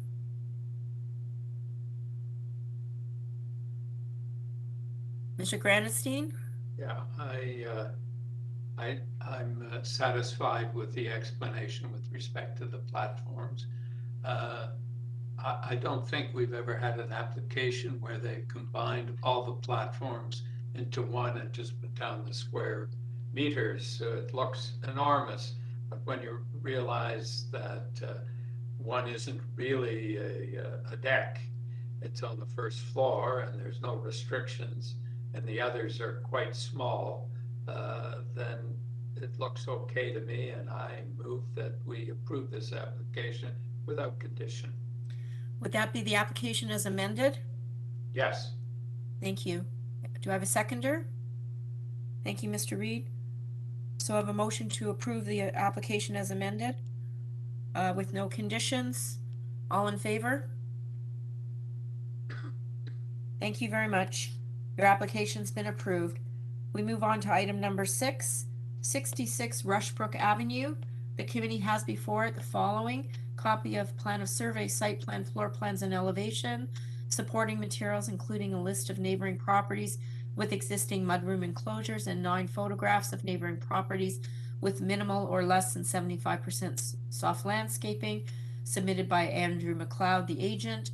We have email correspondence from the assistant planner, community planning, city planning, Toronto and East York District, a staff report from the planner 1 at Toronto and Region Conservation Authority. We have a 2-signature petition in support signed by the owners or occupants of 64 and 70 Rushbrook Avenue. Moderator, do we have the applicant or agent on the line? Yes, Madam Chair, we simply have one speaker who is the agent. We have the agent on the line. Thank you. Could you identify yourself and give your name and address for the record, please? Madam Chair and committee members, my name is Doug Norton. I'm with a company called Measurite. We're building designers. And your address? My address is 37 Bedell Crescent in Whitby, Ontario. Thank you. Panel members, do you need a presentation? No? Any questions of the agent? Seeing none? Oh, just seeing none, we'll go into committee. Discussion or motion? Mr. Reed? Sorry. Thank you, Chair. Sorry. Yes, I'm happy to bring a motion for approval. I think that this is an extremely minor application, and the majority of the variances are just reflecting existing conditions. And there are multiple other front enclosures in this area. I think it's a completely reasonable ask. So I move for approval subject to the community planning condition that the variance 1 be substantially in accordance with the drawings. Thank you. Do I have a seconder? Mr. Granstein seconds, so that's a motion for approval subject to the planning conditions. All in favor? Your application's been approved. Thank you. We move on to item number 7, 14 Glen Cedar Road. The committee has before it copy of plan of survey, site plan, floor plans, and elevations. Moderator, do we have the agent or the applicant online? Madam Chair, we simply have the agent on the line. Thank you very much. Could you identify yourself with your name and address for the record, please? Good morning, Madam Chair, members of committee and committee staff. My name is Giorgio Lolos at 220 Duncan Mills Road, representing the file in front of us today. Sorry, your last name, sir? Lolos, L-O-L-O-S. Thank you. Thank you. Panel members, do you have any questions of the agent? Okay, seeing none, we don't have any questions, so we're going to go into committee for discussion or a motion.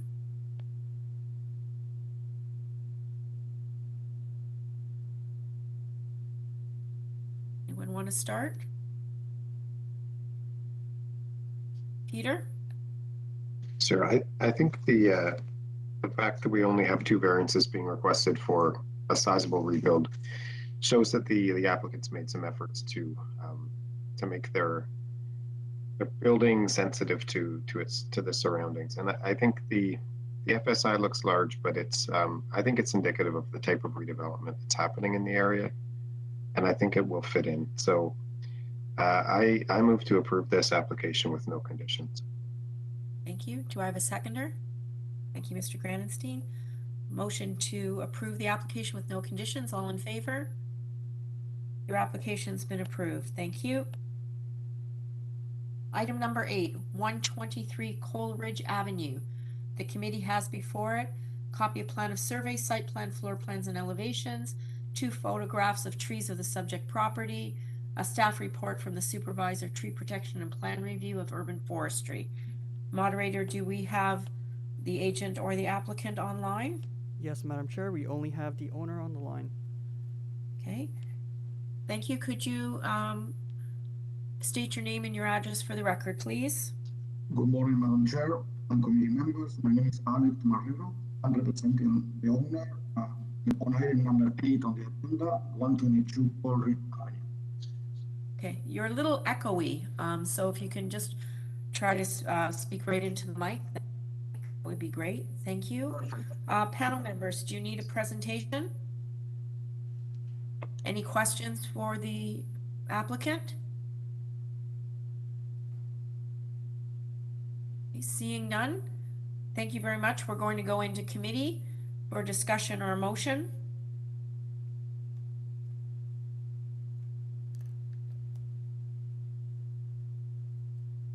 Mr. Reed? Thanks, Chair.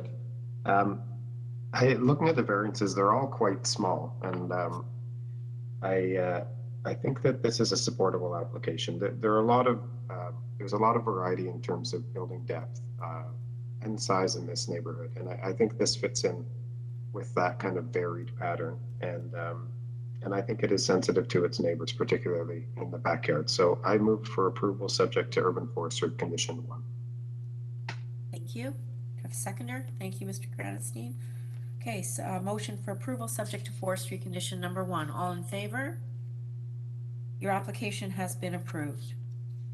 Moving on to item number 9, 84 Muriel Avenue. The committee has before it copy of plan of survey, site plan, floor plans, and elevations, revised site plan, floor plans, and elevations that were received January 21st, arborist report prepared by Erez Sussman from Mighty Cedar Tree Care, revised zoning waiver of January 19th and January 21st, covering letter from Adam Brander, the agent, staff report from the supervisor, tree protection and plan review, urban forestry, report from the director, community planning, Toronto and East York District,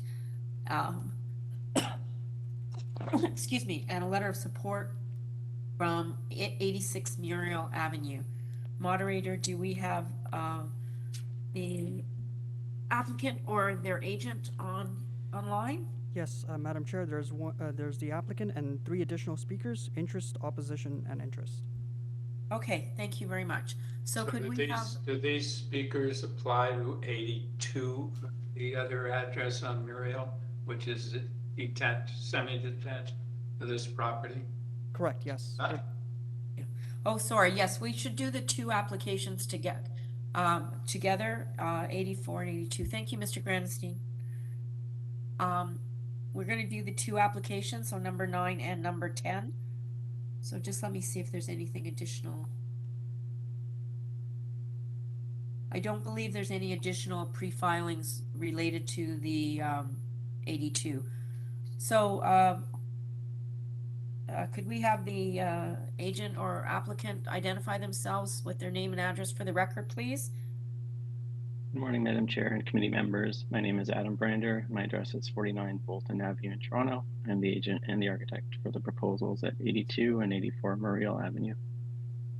Good morning, Mr. Brander. You have 5 minutes. Your time starts now. Thank you. Bookkeeping items first. Through consultation with community planning and gaining their support for the application, for the public notice, variance number 6 for FSI is reduced from 1.45 times the area of the lot to 1.35 times the area of the lot, and variance number 12 for front yard landscaping is removed. If we could please refer to support material sheet 1. The first thing that is important to make clear is this disparity between the lot the zone prescribes and these existing subject lots. The RS zone is based off a minimum lot frontage and average lot depth, whose area is almost quadruple these existing lots. And so select zoning metrics may seem disproportionately off that are based on the larger lot, including setbacks, FSI, and coverage. As such, consideration should be exercised to scale accordingly to accommodate a reasonable proposal within these lots. And it's viewed that the nearby neighboring built form and urban conditions support this. Further, it's understood that the general intent of the zoning is maintained. Looking at coverage, this is a variance that might seem initially appear out of keeping. However, referring to support material sheet 3, we see a range of adjacent coverages between 55 and 70%, which this proposal fits within. Also comparing to the existing aging dwellings, the net coverage of plus 4% would seem a minor change. Support material sheet 4 compares the proposed built form outline, the blue dash line, to the permitted, the green dash line. If we could flip to that, please. Generally, it's noted that... Sorry to interrupt. What material are you referring to? When did you submit them? It was the support material submitted after the changes with forestry, with planning, sorry. What date did you submit them? Received January 21st, it says. It's supplementary? Thank you.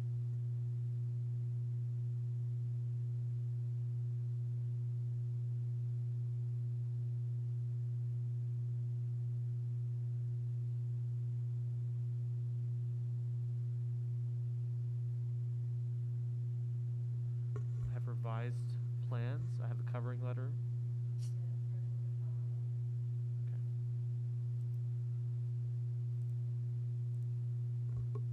It's entitled supporting material. Is this covering letter? Because it's only 1 page. No, it's entitled supporting material. Jan 21st for 82. So is it just the plans? No, it's entitled supporting material.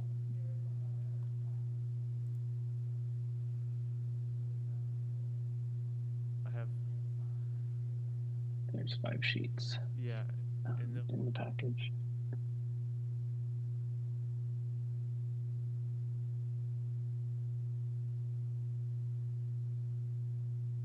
While staff try to locate that, Mr. Brander, do you have the square meters for the reduction in the FSI? What's the square meters for the 1.35? Yeah, it results in... Okay, well, all we have is the 1-page cover letter, your revised plans, and your revised zoning waiver. Well, it appears on the online application information center, and it was confirmed to be received by the application technician.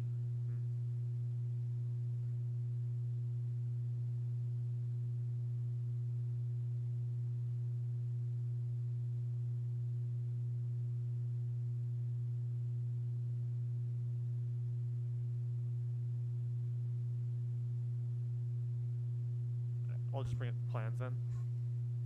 It would be really helpful if support material could be brought up. Through you, Madam Chair, the resulting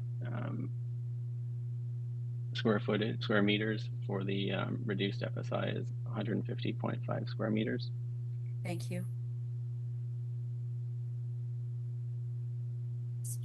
Staff, do we have that material or no?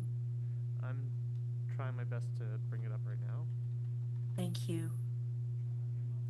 Yeah.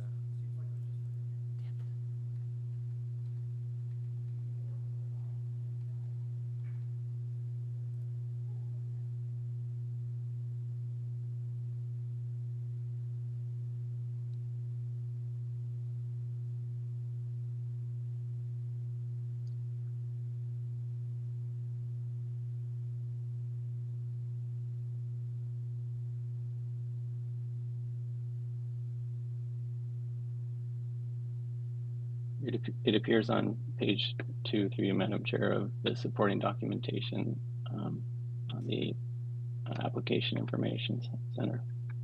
Okay. Well, we have to rely on staff to see if they can pull that up. Yeah. Does this say here? There we are. Yes.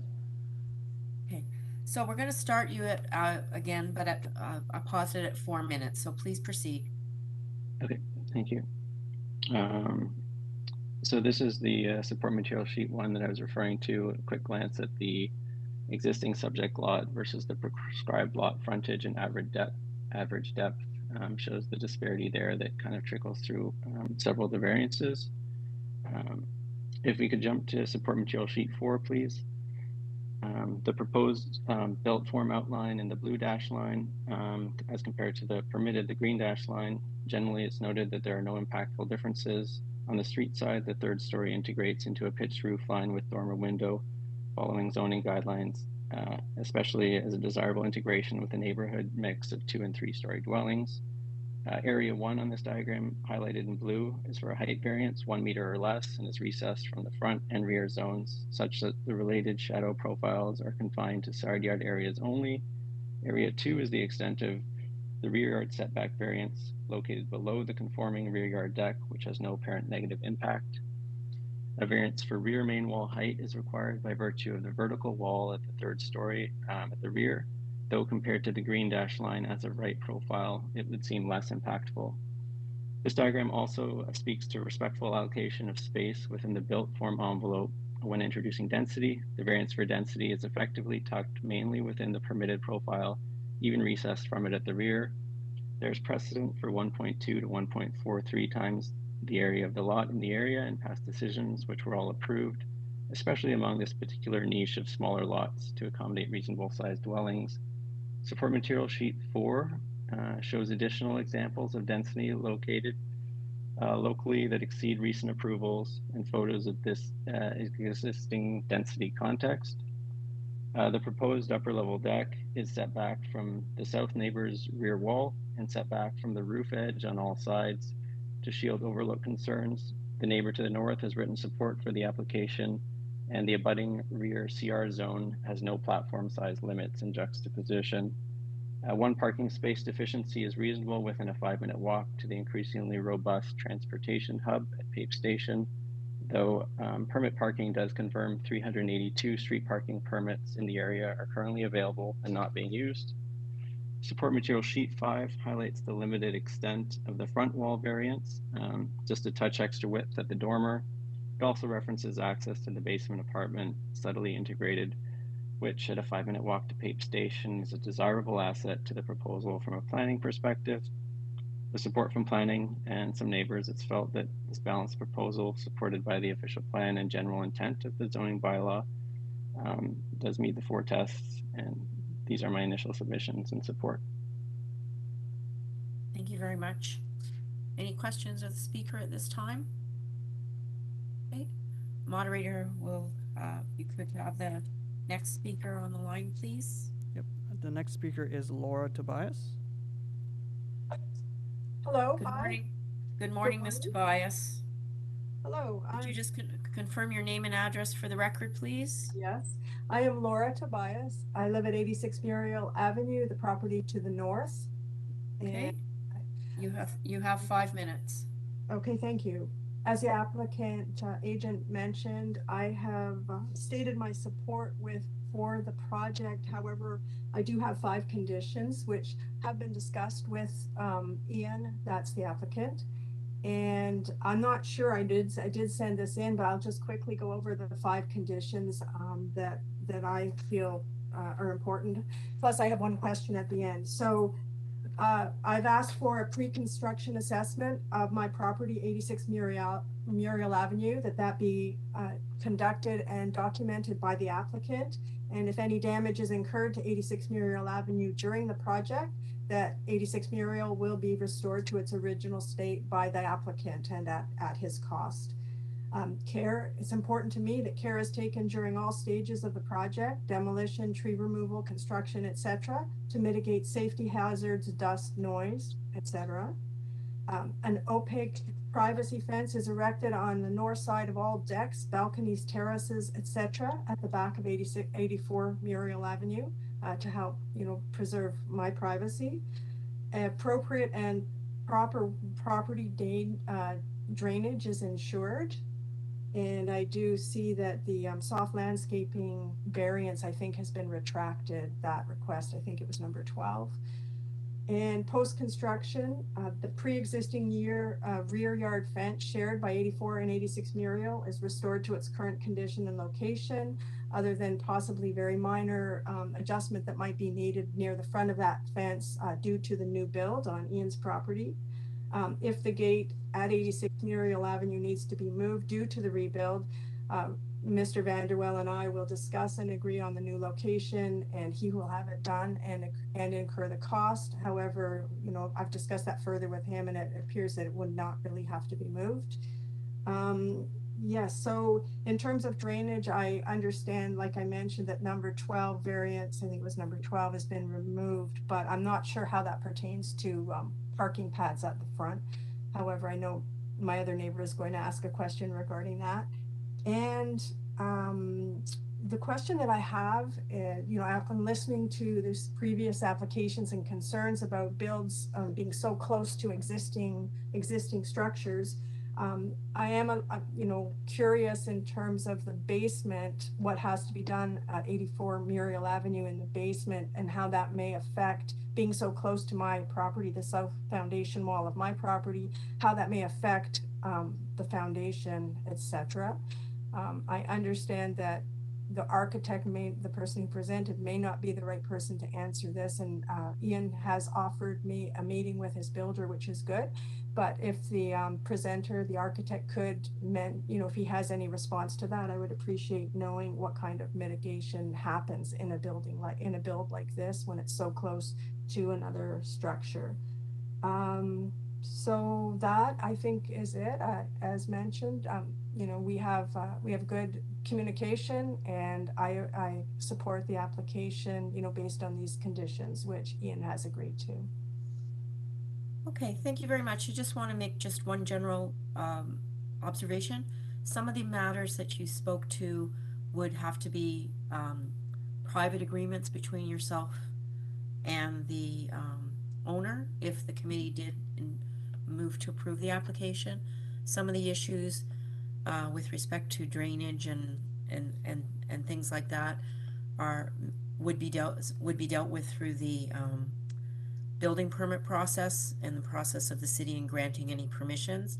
But some of the things like fencing and damages and those type of things are private issues, and they wouldn't be matters that the committee, should it determine that it would support this application, could set as conditions, just so that you're aware of it, and the agent can speak to some of your other issues in response. Okay, thank you very much. Moderator, could we have the next speaker, please? Yes, the next speaker is Delcia Sergiu, muting now. Good morning. Good morning, everyone. This is Gail Sergiu with Delcia Sergiu. We live at 88 Muriel Avenue. Okay, your 5 minutes starts now. Perfect, thank you. Really, it's just clarification based on the site plan that we're trying to understand whether parking pads will or will not be part of this design, as there are already numerous issues with the parking. I know that it was mentioned that there's 382 available permits on the street that are not being used. We just recently, I believe as of less than a year ago, were rezoned. So the area has now included, you know, formerly East York, and there were boundaries on this street. So it's now a wider area for permits. So I was just curious because, like I said, there's been numerous issues with getting pads on this street, and I would like to know if this plan includes parking pads. Okay, thank you. We'll have the applicant speak to that as part of their response. Anything else? That's it. Okay, any questions of this speaker? Thank you. Next speaker, please. The next speaker is Shirley Lee. Good morning, Miss Lee. Could we have your name and address for the record, please? Hi, my name is Shirley Lee, and I live at 89 Muriel Avenue. I live across the street. Thank you. You have 5 minutes. Actually, all my questions, I'm basically here at the hearing to understand the process and hear some of the questions that came up, and they did come up, and I'm satisfied with that, and I do support Ian's application. Okay. Thank you very much. Any questions of this speaker, panel members? Okay. Thank you. Next speaker. We don't have any other speakers. We can go back to the applicant now. Thank you very much, moderator. Then we'll go back to Mr. Brander, please, if you can respond to some of the issues that have been raised. Thank you, Madam Chair. In response to the first speaker, yes, the application is okay with opaque privacy screening on the north-facing sides of the platforms, of the exterior platforms. Echoing some of the comments of you, Madam Chair, yes, best practices will be exercised during construction, and much of the concerns and that are understood with generally working in these tight properties will be addressed through the construction process. In response to the second speaker, there's a variance for 1 parking space deficiency, as no spaces do fit on the subject properties. So that is a part of this application. Thank you. Panel members, any questions? Mr. Granenstein? Yeah, so I take it, that the owners of these houses will be seeking parking permits on the street? Through you, Madam Chair, yes, they may seek parking permits as the zoning permits, or use transit at a 5-minute walk from the PAVE station. Thank you. Any other questions, panel members? Okay, seeing none, we'll go into committee. Discussion or motion, please.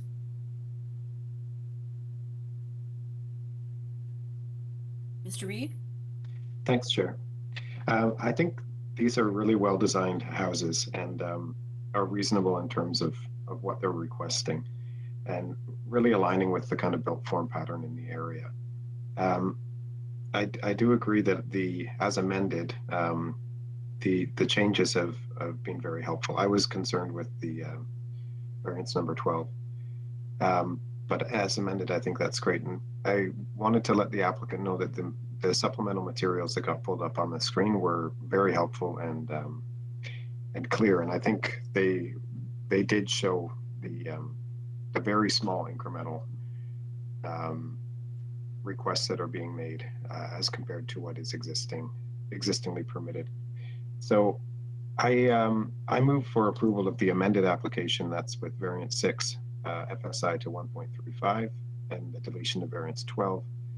And then for the north and south, I would like to add a condition for both north and south balconies on the 3rd floor to have opaque screening to 1.5 meters, and that urban forestry condition 2 be applied to both of the applications as well.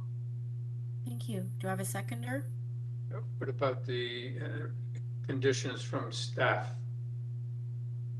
Have they been incorporated into Apply the it to, applying variances? it to plans? Yeah. Oh, there's two conditions. I'm not sure what they are. I think In the supplementary, go ahead. sorry, go ahead. Sorry, I was just gonna say, in the supplementary material, I think planning was asking that we tie it to plans A2, A8, and A9 dated January 21st. Would you be all right with adding that to the motion? Certainly. Okay. Mr. Grandenstein, any further comments, or will you second? No, I second the motion. Okay.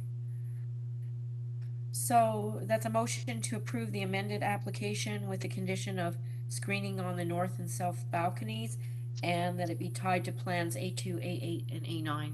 All in favor? And urban forestry. And urban forestry too. Thank you, Madam Deputy. And that's approved. Thank you very much. That's for We both move on to item number 11. Through you, Madam Chair, that will be for both applications? Yes, sorry, yes. For 84 Muriel and for 82 Muriel. Thank you very much, Madam Deputy Secretary Treasurer. Thank you. And So through go ahead. Through you, Madam Chair, I think staff would like a 10-minute break. Okay, I was gonna do that after this item, but we can do it now. That's fine. Thank you. So we will take a 10-minute break, so we'll resume at 11:47. Thank you.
Okay, is everybody ready?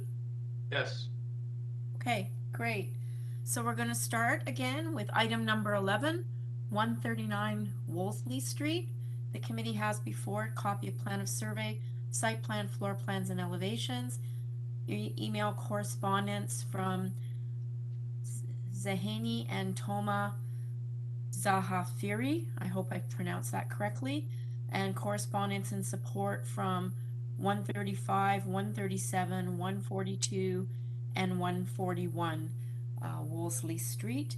And moderator, do we have the agent or the owner online? Madam Chair, we only have the agent for this file. Hello? Online. Hello? Hello? Hello?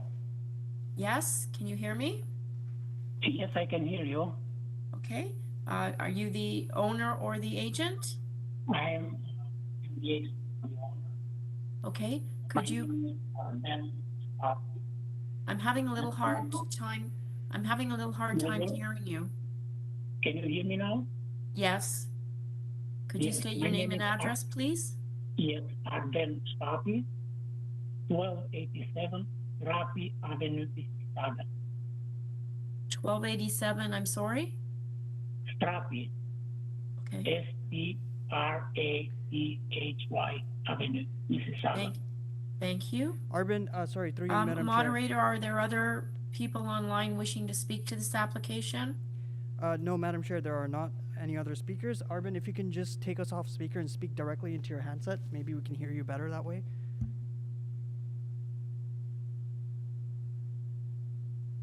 I don't know if the mod is. Arvin, are you there? Arvin Shapati? Is there anybody else scheduled to speak to this matter, staff? No? Thank you. Panel members, do you need a presentation? Do you have any questions of the agent? Okay. Is there anything that you'd like to say to the committee before we go into consult a committee? We don't need a formal presentation, but is there anything that you'd like the committee to know before we consider the application? Yes, only the 5 seconds. Okay. Can I? Yes. Okay, We don't need a full presentation, but is there anything specific? No, only some less than 1 minute. It's just an orientation that the proposal is to construct a 2-story house on top of the existing foundation wall, or the basement. The basement is going to be as existing, and because I had a permit before for interior alteration, but because of the exterior wall more than 50% were very damaged, I had to reapply for permits, and this is why I'm in front of the Committee of Adjustment. I just want to mention that all the items, variances there will be the same like they were in the existing house. Okay. That's it. Thank you very much. Any questions, panel members? No. Okay, thank you very much. We're in committee. Discussion or motion, please. Mr. Reed? Thanks.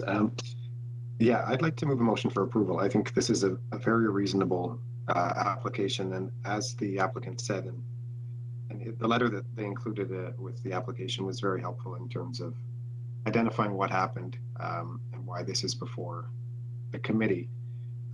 Basically, it's reconstructing an existing place that had structural issues with modest changes, and I think it's clear that it has quite broad support in the neighborhood, and so I move for approval with no conditions.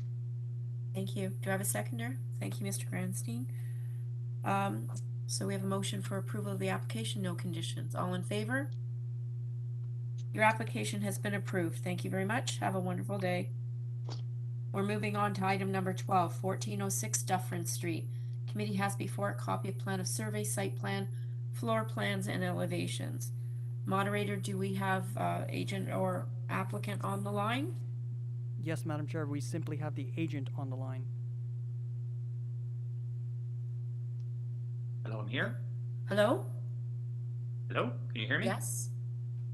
Are you the agent or applicant for 1406 Dufferin? I'm the agent. Okay, and could you just identify yourself and give your address for the record, please, and thank you. My name is Guido Costantino, located at 401 Richmond Street West, Suite 226. Okay. I don't believe there's anybody to speak to this item. Panel members, do you have any questions of the speaker? Mr. Cosentino, is there anything that you want the committee to know before we go into committee? No, I feel it's very minor and variant, so I feel the committee can Thank you. debate this quite easily. Thank you. So we'll go into committee now. Discussion or motion? Mr. Grandenstein? It seems there's one variance and it's very minor.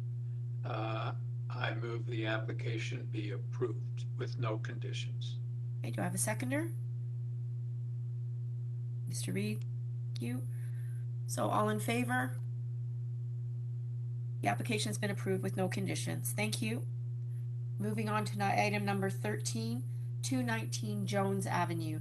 The committee has before a copy of a survey, site plan, floor plans, and elevations, a revised site plan, floor plans, and elevations that were received on January the 19th, a revised zoning waiver received January 19th, and email correspondence from the assistant planner, community planning, city planning, Toronto and East York District received January the 19th. Moderator, do we have the agent or owner on the line? Yes, Madam Chair, we only have the agent on the line. Hello? Good morning, committee. This is Brian Abbey, agent for my client at 219 Jones Avenue. And your address, Mr. Abbey? Yes, 382 Cleveland Street, Toronto, Ontario, M4S 2W9. Okay, thank you. I don't believe there's anyone else online wishing to speak to this application. Is that correct, staff? Correct, Madam Chair. Okay. Do the committee members need a presentation? Any questions? So Mr. Abbey, is there, sorry, Mr. Reed, do you have a question? Thank you. Yeah. Yeah. Just relating to variance number 4, I know this is mostly an existing condition with 0% soft landscaping in the rear yard, but I'm wondering if you would given any consideration to improving that condition. Well, I did speak to the planner, and as I said, it is an existing condition where there is a garage, there's a concrete driveway, there's a concrete path. It is existing, but drainage seems to, it's been this way for a long time, and drainage does not seem to be a problem. So I really don't see any need to do anything as it exists. It seems to be fine the way it is. Okay, thanks. Any further questions, panel members? So Mr. Abbey, is there anything that you wanted to say to the committee before we take the matter in for consideration? Yeah, just briefly, as you can see, there's 8 variances. I think 1, 2, 3, and 8 are pretty minor and technical of nature. But as I said to Mr. Reed, 4, I explained what the reason for that. 5, the depth is really due to the condition with the measurement is taken from the front right the way through to the rear of the garage, so that's what extenuates that problem. As for the FSI, that was one that the planners did discuss with me, and that's why I gave you the waiver. We reduced the I actually showed the knee walls on the 3rd floor attic, which reduced the area and also reduced the addition by about 3 feet at the rear. So it brought the FSI down, and planning was satisfied with that. And the last one is, I believe, that the planners condition on the variance 7, they want to tie the condition to the front, enclosing the front porch only, and we're in agreement with that. Okay, thank you, Mr. Abbey. Okay, we're going to go into committee now for discussion or motion. Mr. Reed? Thanks. I think this is a reasonable application, and many of the variances, as as noted, are reflecting existing conditions. And so I think it's worth supporting. So I move approval of this application, subject to the planning condition with the variance 7 being limited just to the porch extension in the front. Do you want it to tie to the plans as they stated as well? Yes, thank you. Thank you. Do I have a seconder? Thank you. Seconded by Mr. Grandstein. Motion to approve subject to the planning condition. All in favor? Your application's been approved. Thank you very much. We're going to move on now to item number 14, 132 Pinewood Avenue. The committee has before it copy of plan of survey, site plan, floor plans and elevations, and correspondence and support from 139, 137, 135, 137, and 141 Pinewood Avenue. Do we have the agent or the owner online? Yes, Madam Chair, we only have the agent online. Hello. Hello? Hi. Hi. Good afternoon now.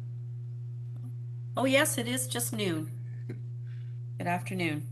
Could I have your name and address for the record, please? It is Chris Xavier with Affecting Spaces, acting on behalf of the clients. Okay, and your address? It is 116 Bowie Avenue. Thank you. I don't believe there's any speakers online to speak to this item. Staff can correct me if I'm wrong. Seeing none, do you need a presentation, members? Any questions? Mr. Granenstein? Yeah, I have a question with respect to variance number 2. The area of the second floor deck is 27.36 square meters, whereas 4 square meters is permitted. Why? How can you justify the size of the deck? So the deck itself is actually an existing. So the platform on which the deck is being placed is existing. What we're essentially requesting is to be able to add the railings and functionally call it a deck or a balcony, legally. So it is in a previously completed addition. We have some photos on A002 that show the platform there, and what we're trying to do is essentially complete the proposal as originally planned. So was there walkout previously? So there's a walkout with a door. I think they're going to be pulling it up maybe shortly there. Is it? There you go. So you can see the photos there. It's an existing situation. What we're trying to do is get it legally approved for a balcony. So you're going to construct railings? Yeah, railings and a deck platform. Oh, are there any privacy issues? Also, we're going to be putting an opaque privacy fence on the side with the neighbor, and then the other 2 sides are just your standard railing as they face the street. Which side is the neighbor on?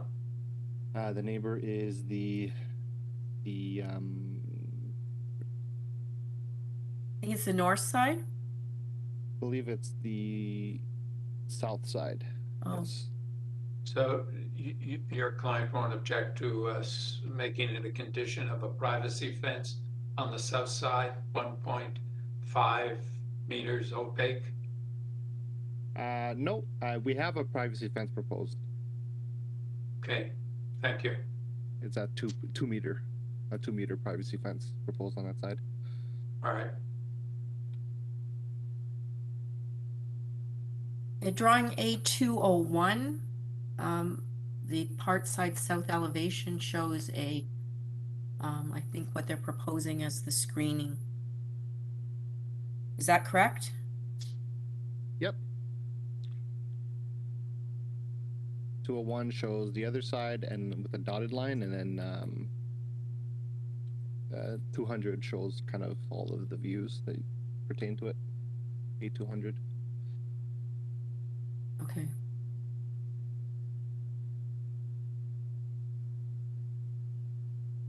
Great. thank you. Any further questions, panel?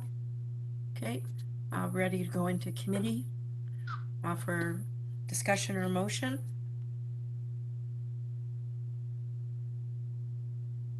Mr. Grandstein? Yeah, I make a motion to approve the application subject to a 2-meter privacy screening on the south side of the rear second-story deck. So you want to make it 2 meters versus the standard 1.5? Well, the applicant said his drawing showed 2 meters, so. Yeah. So do you want to tie it to the plan then, A201? Yeah, that's fine. Oh, okay. Thank you very much. Do I have a seconder for that motion? Mr. Reed? So we have a motion to approve the application subject to a privacy screen of 2 meters as shown in drawing A201. All in favor? Your application's been approved on that condition. Thank you very much. The panel moves on to item number 15, 11 Cedar Avenue. The committee has before a copy of plan of survey, site plan, floor plans, and elevations, covering letter from Adam Molson, the agent, of January 24th, staff report from the acting supervisor, tree protection and plan review, Urban Forestry, and a 10 signature petition in support signed by the owners of occupants of 24, 20, 14, 12, 10, 8, 1, 18, and 11 Cedar Avenue that was received on January the 19th. Do we have the agent or the owner online? Madam Chair, we simply have the agent online. Hello? Hello, my name is Monica Molson. Okay, and you're the owner? I am the owner's Agent. daughter. I'm the agent. My brother, Adam Molson, was originally the agent. However, he has a presentation at this time with the other committee panel. Okay. What is your address, Monica? My address is 13 Tyndall Avenue. Thank you. I don't believe there's any other speakers. Panel members, do you need a presentation? Do you have any questions? Seeing none. Monica, is there anything that you'd like the committee to know before we go into discussion? No. Okay, thank you very much. Panel members, we're in committee. Discussion or motion? Mr. Reed? Thanks, Chair. I think the variances being requested are minor, and the basement walkout is mitigated partly because of the large front yard setbacks on this street. So I think that'll help kind of mitigate any negative impact from that. And I think it's being designed well with the house. So I move for approval subject to urban forestry condition number 2. Do I have a seconder? Thank you. Mr. Grandstein. So all in favor? Motion to approve subject to forestry condition number 2. Your application's been approved. Thank you. Thank you. We move on to item number 16, 271 Hastings Avenue. The committee has before it revised site plan, floor plans, and elevations received January 24th. Revised zoning waiver received January 24th, covering letter from Adam Brander, the agent, received January 24th. Copy of plan of survey, site plan, floor plans, and elevations. Arborist report prepared by Yvonne Mitev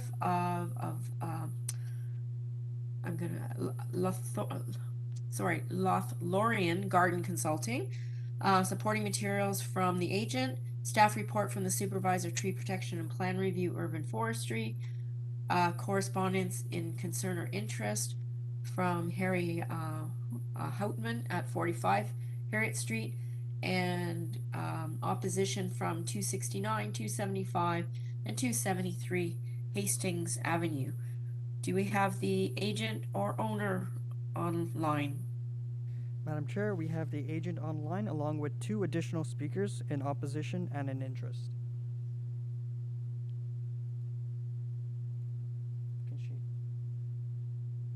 My name is Adam Brander. and my address is 49 Bolton Avenue, Toronto. I am the agent and the architect for the proposal at 271 Hastings Avenue. Staff, do we have individuals online wishing to speak to this application? Yes, Madam Chair, we have 2 additional speakers, one in opposition. I'm not hearing the moderator at this in this session, so I'm uncertain of where we are there. Is the mic, are they not? Hi, Madam Chair, are you able to hear me now?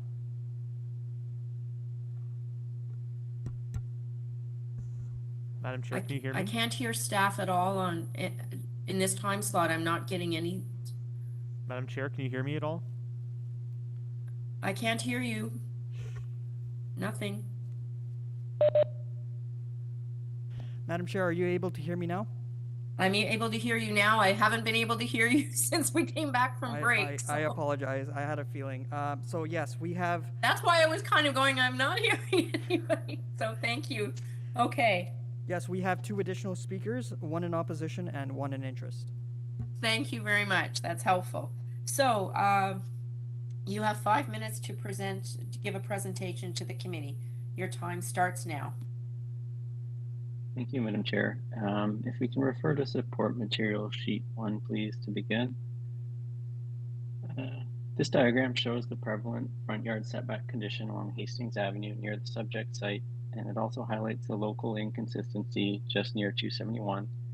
The intent of the zoning is to align the built form so that open spaces in front and rear yards also share consistency. And so it's viewed that the proposed front addition would improve the overall consistency of the street edge by reinforcing this delineation.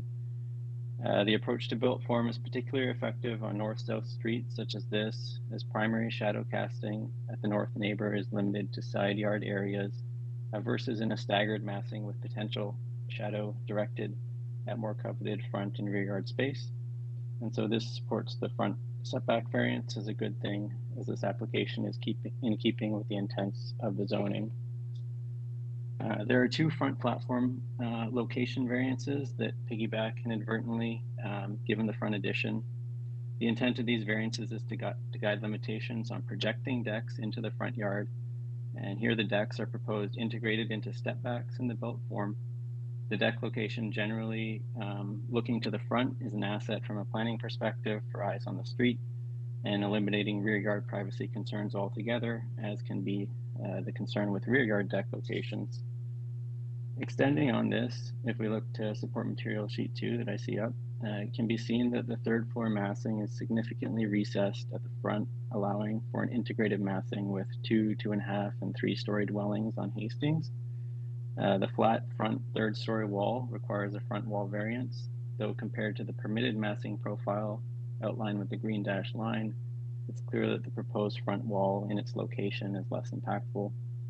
At the rear, there's a small snippet of massing that extends outside this prescribed form, which holds as minor.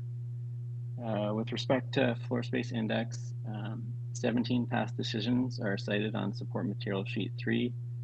These reference applications that were recently reviewed by the Committee of Adjustment and all approved as minor, desirable, and appropriate within this neighborhood context.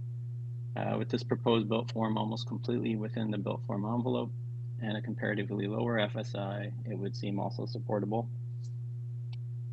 If we could flip to support material sheet 3. There were neighbor concerns discussed originally with the originally proposed relocated windows on the north side wall, potentially creating privacy issues. These windows have been omitted to satisfy these concerns. And the side yard variance was also expressed to be a focus of concern from the neighbor, and so the design was revised to remove this variance altogether. So variance number 5 per the public notice for side yard setback is removed and no variance applies here. Urban Forestry has been consulted with proactively on this application, and the revised arborist report included here is to the satisfaction of Urban Forestry. With no concerns from planning, some neighbor support from Urban Forestry, it's felt that the proposal meets the general intent of the zoning bylaw and meets the 4 tests. And these are my initial submissions and support. Thank you very much. Committee members, do you have any questions of the speaker at this time? Okay, thank you. Moderator, could we have the next speaker, please? The next speaker is Havu. You have been unmuted. Yes, good afternoon, Madam Chair. My name is Havu. Thank you, and could we have your address, please? Yes, we at 273 Hastings Avenue. Thank you very much. You have 5 minutes. You can start now. Thank you. Thank you. We are concerned about the request variance of the proposed construction of the new house at 271 Hastings Avenue. Our first concern is about the location of the house. It was proposed to build so close to our house, and if it would permit, then the house will be less than it's about 0.2 meter from our property line, and it's so close to our house, so it really compromise our privacy. If I could interject just for a minute, Mr. Vu. We just heard the applicant say that they were deleting the variance with respect to the side yard setback on the north side. They will now comply with the bylaw at 0.9. At 0.9, okay. You can. We didn't know. We did not see that, so that's why we. And that's fine. That's fine. That's why I just wanted to interject. But please continue with anything that you wish to say. Yeah. So our next concern is about the height of the buildings, and if it permits, then the new building will block most of the night to our house. The night. And our next concern is about the environment of the area, our neighborhoods, the trees. The proposal to remove the 2 trees. I think that it should not be allowed because the trees are very important to the area, and the condition of the 2 trees are still in a good condition.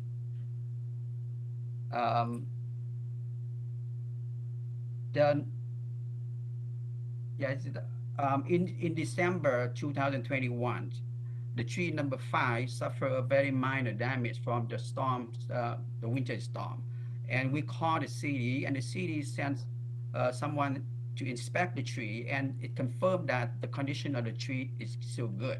So the condition of the tree number 5 and number 4 are good, and we respectfully ask that this tree to be kept, not to be removed. That's our concern. Okay, thank you very much. Panel members, do you have any questions of these speakers? Okay, thank you very much. We'll go on to the next speaker. Madam Chair, the next speaker is Sean Deschamps. Sean, you are unmuted. Thank you very much. My name is Sean Deschamps from 272 Hastings Avenue. Good afternoon. Good afternoon. Please go ahead. You've got 5 minutes. Yeah, we won't need to have my wife here with me as well. We're recently we're new to the neighborhood, and we did get a chance to review the submission, and we're in support of the changes. They seem reasonable, and so we're expressing our support. Thank you. Panel members, any questions? Thank you. Thank you very much. Next speaker. Madam Chair, there are no additional speakers. We can go back to the agent. Thank you very much. Okay, would you like to respond to the issues that have been raised? Thank you, Madam Chair. Just one point of clarification for the proposed front addition. The applicable setback with no windows is actually 0.45 meters, and the drawings show conformance with this, so that is the compliance path there for no side yard setback. There is no building height variance for this proposal. It's under the as of right building height, and as well as proposals already in alignment with urban forestry on the tree concerns as well. Thank you. And am I correct to have noted that you also We're removing all windows from the north side of the property. Through you, Madam Chair, yes, that's correct. Thank you. Any questions, panel members? Mr. Granenstein? Yeah, one of the opposition speakers just said there were two trees, 4 and 5, I believe he said, were to be removed. And I know you just said that everything's in compliance with forestry, but could you tell us about these 2 trees? Are they being removed? Through you, Madam Chair, yes, there are 2 trees located in the on the subject property. They're private trees, and they're proposed to be removed at the front. The rest of the trees in and around the proposal are maintained and protected. Okay. Any other questions, panel members? Okay, thank you very much. We're going to go into committee now. Discussion or motion?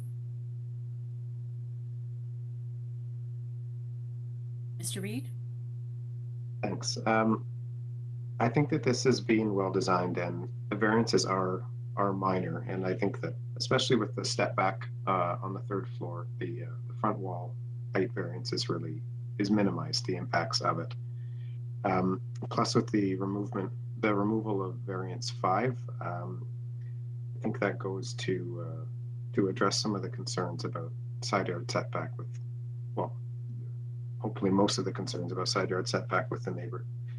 So I think this is worth supporting. So I move a motion to approve the application as amended. That's with variance 5 being removed, subject to urban forestry condition 1 and 2.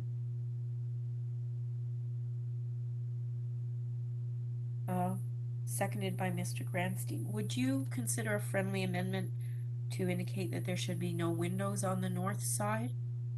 Certainly.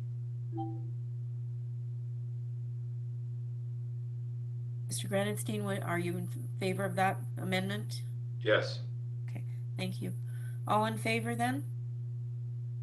The application is approved on those conditions. We now go to item number 17. 61 Columbine Avenue. The committee has before it a copy of plan of survey, site plan, floor plans, and elevations. Email correspondence from the Assistant Planner, Community Planning, City Planning, Toronto and East York District. A staff report from the Supervisor, Tree Protection and Plan Review, Urban Forestry. Correspondence and support from Neil Stuckbury and Jennifer Hamilton at 56 Columbine, and 5 form letters in support signed by 55, 58, 60, 62, and 52 Columbine. Moderator, do we have the agent or owner on the line? Madam Chair, we simply only have the agent on the line. Thank you very much. Could you identify yourself by name and address, please, for the record? Hi, yes, my name is Mike De Oliveira, and I'm the agent acting on behalf of 61 Columbine, and I'm with Replacement Design located at 911 Davenport Road. Thank you very much. Panel members, do you need a presentation? Do you have any questions? Ms. De Oliveira, do you have anything that you want the committee to know before we consider the application? No, I think our application is pretty straightforward here. We're actually decreasing our GFA from the existing. There's a bit of a second floor little bump out on the back that we're actually removing to create more deck space. And the 3rd floor addition is really more so a dormer addition when you think about it, because we're actually just building in line with the existing outline of the 3rd floor. So we're not really doing any major changes to our overall floor area, even though the area might seem high, it's actually in line with the existing, and as well within other approvals in the area such as 51 and 55 Columbine. We're also sticking to the existing height of the building, so I think it's pretty straightforward. Okay, thank you very much. Mr. Reed, do you have a question? Yes, thanks. Just want to confirm with the applicant that they've seen community planning's 2 suggested conditions, and if you're okay with them. When I was checking the application this morning, I didn't see any comments from planning, but am I correct to assume it's just the usual privacy screening on the sides? Privacy screening on the second floor, but planter boxes on the third floor deck. I think probably to minimize some bulk of the privacy screening up there. Yeah, we're definitely open to the privacy screening that actually is listed on our plans already. As for the planters, that hasn't been something we discussed with the clients, but I believe it's something they'd be open to. Okay, thanks. Thank you. Any other questions? Okay, we'll take it into committee then for discussion or motion. Mr. Granstein? Yeah, I move the application be approved subject to forestry condition number 1 and the 2 staff report conditions. Thank you. Do I have a seconder? Seconded by Mr. Reed. Motion to approve subject to forestry condition 1 and the planning conditions. All in favor? Your application's been approved on those conditions. Thank you. We move on to application number 18, 46 Wolfrey Avenue. The committee has before it a copy of plan of survey, site plan, floor plans, and elevations, and correspondence in support from Wendy Ospina at 48 Wolfrey Avenue. Do we have the agent or applicant online? Madam Chair, we Yes. only have the applicant on the line. Yes, Thank good morning again. It's Bruno Lopez from MXL Engineering, 1649 St. Clair Avenue West. Thank you, Mr. Lopez. Panel members, do you need a presentation? Do you have any questions? No? Mr. Lopez, is there anything you want to say to the committee before we consider the application? Yes, just a couple notes. That is a very straightforward application. The homeowner actually would prefer the entrance at the back, but because there is a huge tree that is well loved by the homeowner, we decide to actually put it at the front. And again, we have support from the adjacent neighbors, so everything is done to meet the requirements. Thank you very much. Any questions, panel members? No? Okay, so we'll take this into committee. Discussion or a motion, please. Mr. Granstein? Yes, this seems to be a pretty straightforward application, and I move it be approved subject to no conditions. Thank you. Is there a seconder? Thank you. So motion to approve, no conditions. All in favor? Your application is approved. Committee moves on to item number 19, 9 BLONG Avenue. The committee has before it a copy of plan of survey, site plan, floor plans, and elevations.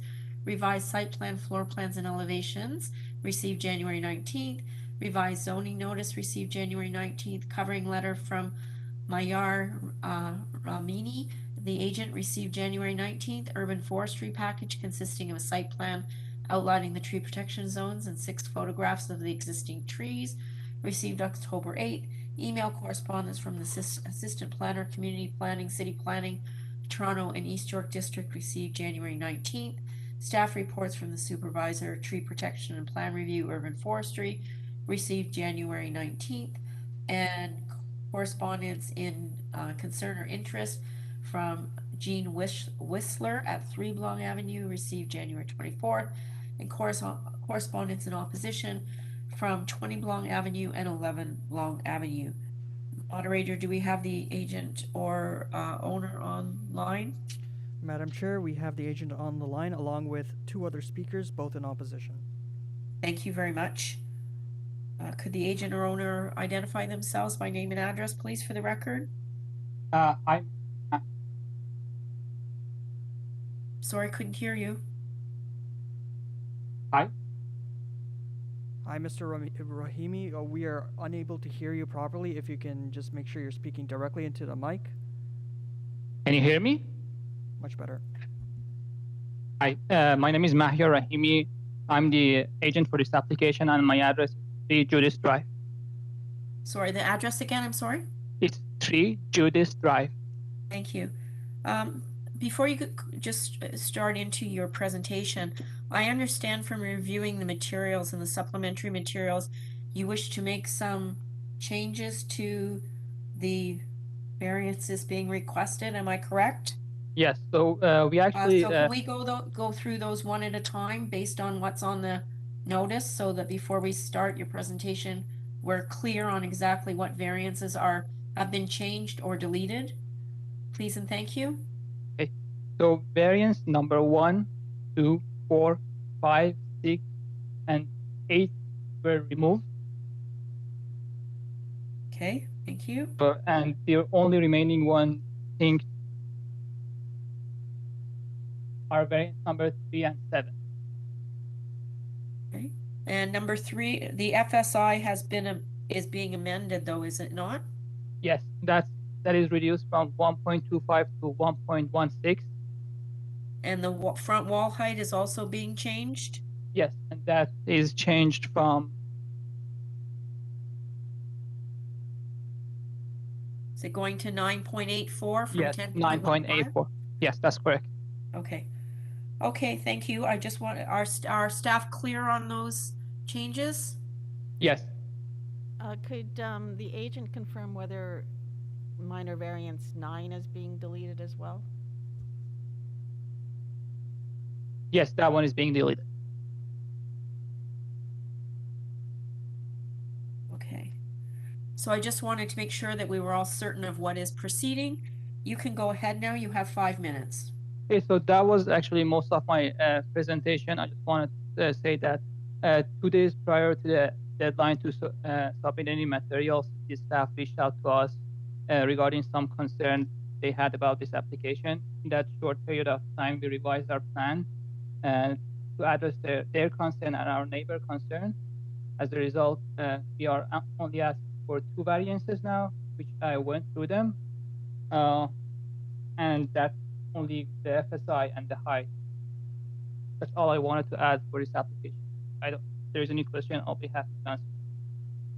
Okay. I have one question. Yes. Given the lateness of some of the changes, did you see the planning report? Yes. So I actually talked to planning report and planning staff, and we already added what they are asking on the drawing. Okay.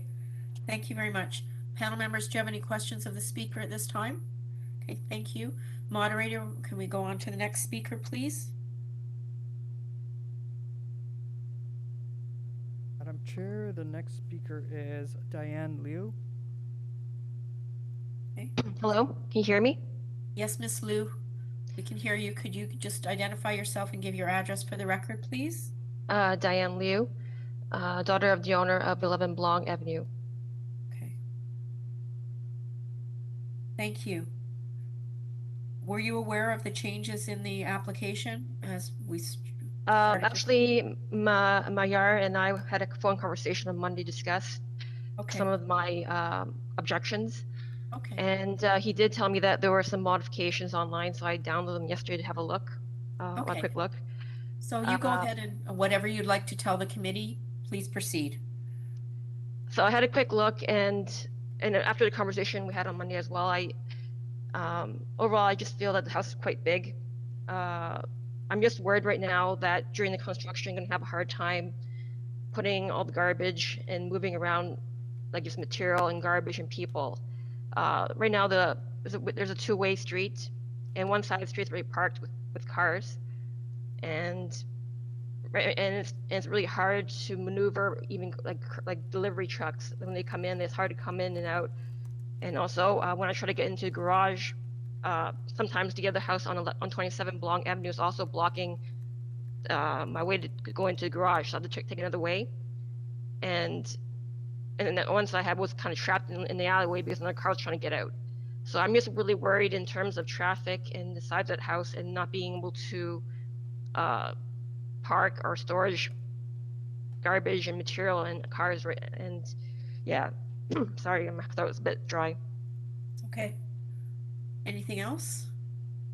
Also just privacy intrusion. Like during the process of creating those plans, I have multiple people have rung our doorbell to request to have a look, and I'm just worried that this may continue. I know Mayar has discussed that they'll erect a very tall fence to keep out people and stuff, but yeah, it's just a lot of intrusion and privacy.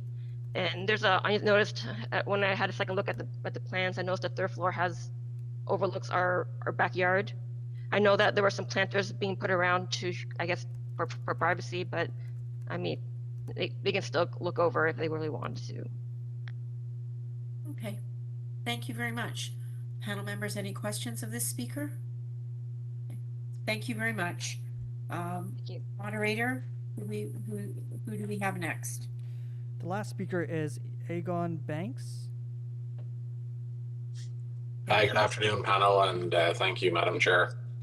Can you give your address, Mr. Banks, please? Yeah, 32 Louvain Avenue. Okay.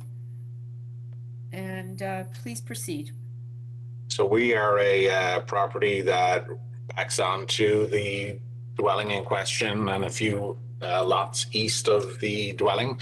I just wanted to clarify, I wasn't aware until today that the number of variances had been reduced from 9 to 2. So I know the agent had some challenges with this connection there. So can we just confirm which 2 variances remain? Sure. The variances that remain are the floor space index variance, but they are also changing that. They had been requesting 1.25 in the notice, but they're now looking for 1.16. And the other variance is the front wall, the wall height, where they had been requesting 10.15. Now they are requesting 9.84. Okay, thank you, Madam Chair. Yeah, our primary concerns, I mean, of the original 9 variances listed, I mean, 4 of them could have been characterized as minor. The remaining 5 varied anywhere from 23% above the current zoning up to 109% of the existing zoning regulations. I mean, the floor square index is a concern. It's significantly higher than the current zoning for the area. However, that being said, I understand the property in question is 130 years old, and development is a real aspect of the city that we live in. So, you know, variances, it's better to go up to a certain extent rather than, you know, long and wide, especially from a soft landscaping and a drainage perspective. The big thing that we also had an issue with possibly was the, you know, the shadow impact of these elevated properties. I know it's a 3-story property. There is precedent in the neighborhood with some dormer type 3 stories with apex roofs. I know this appears to be a full 3rd floor.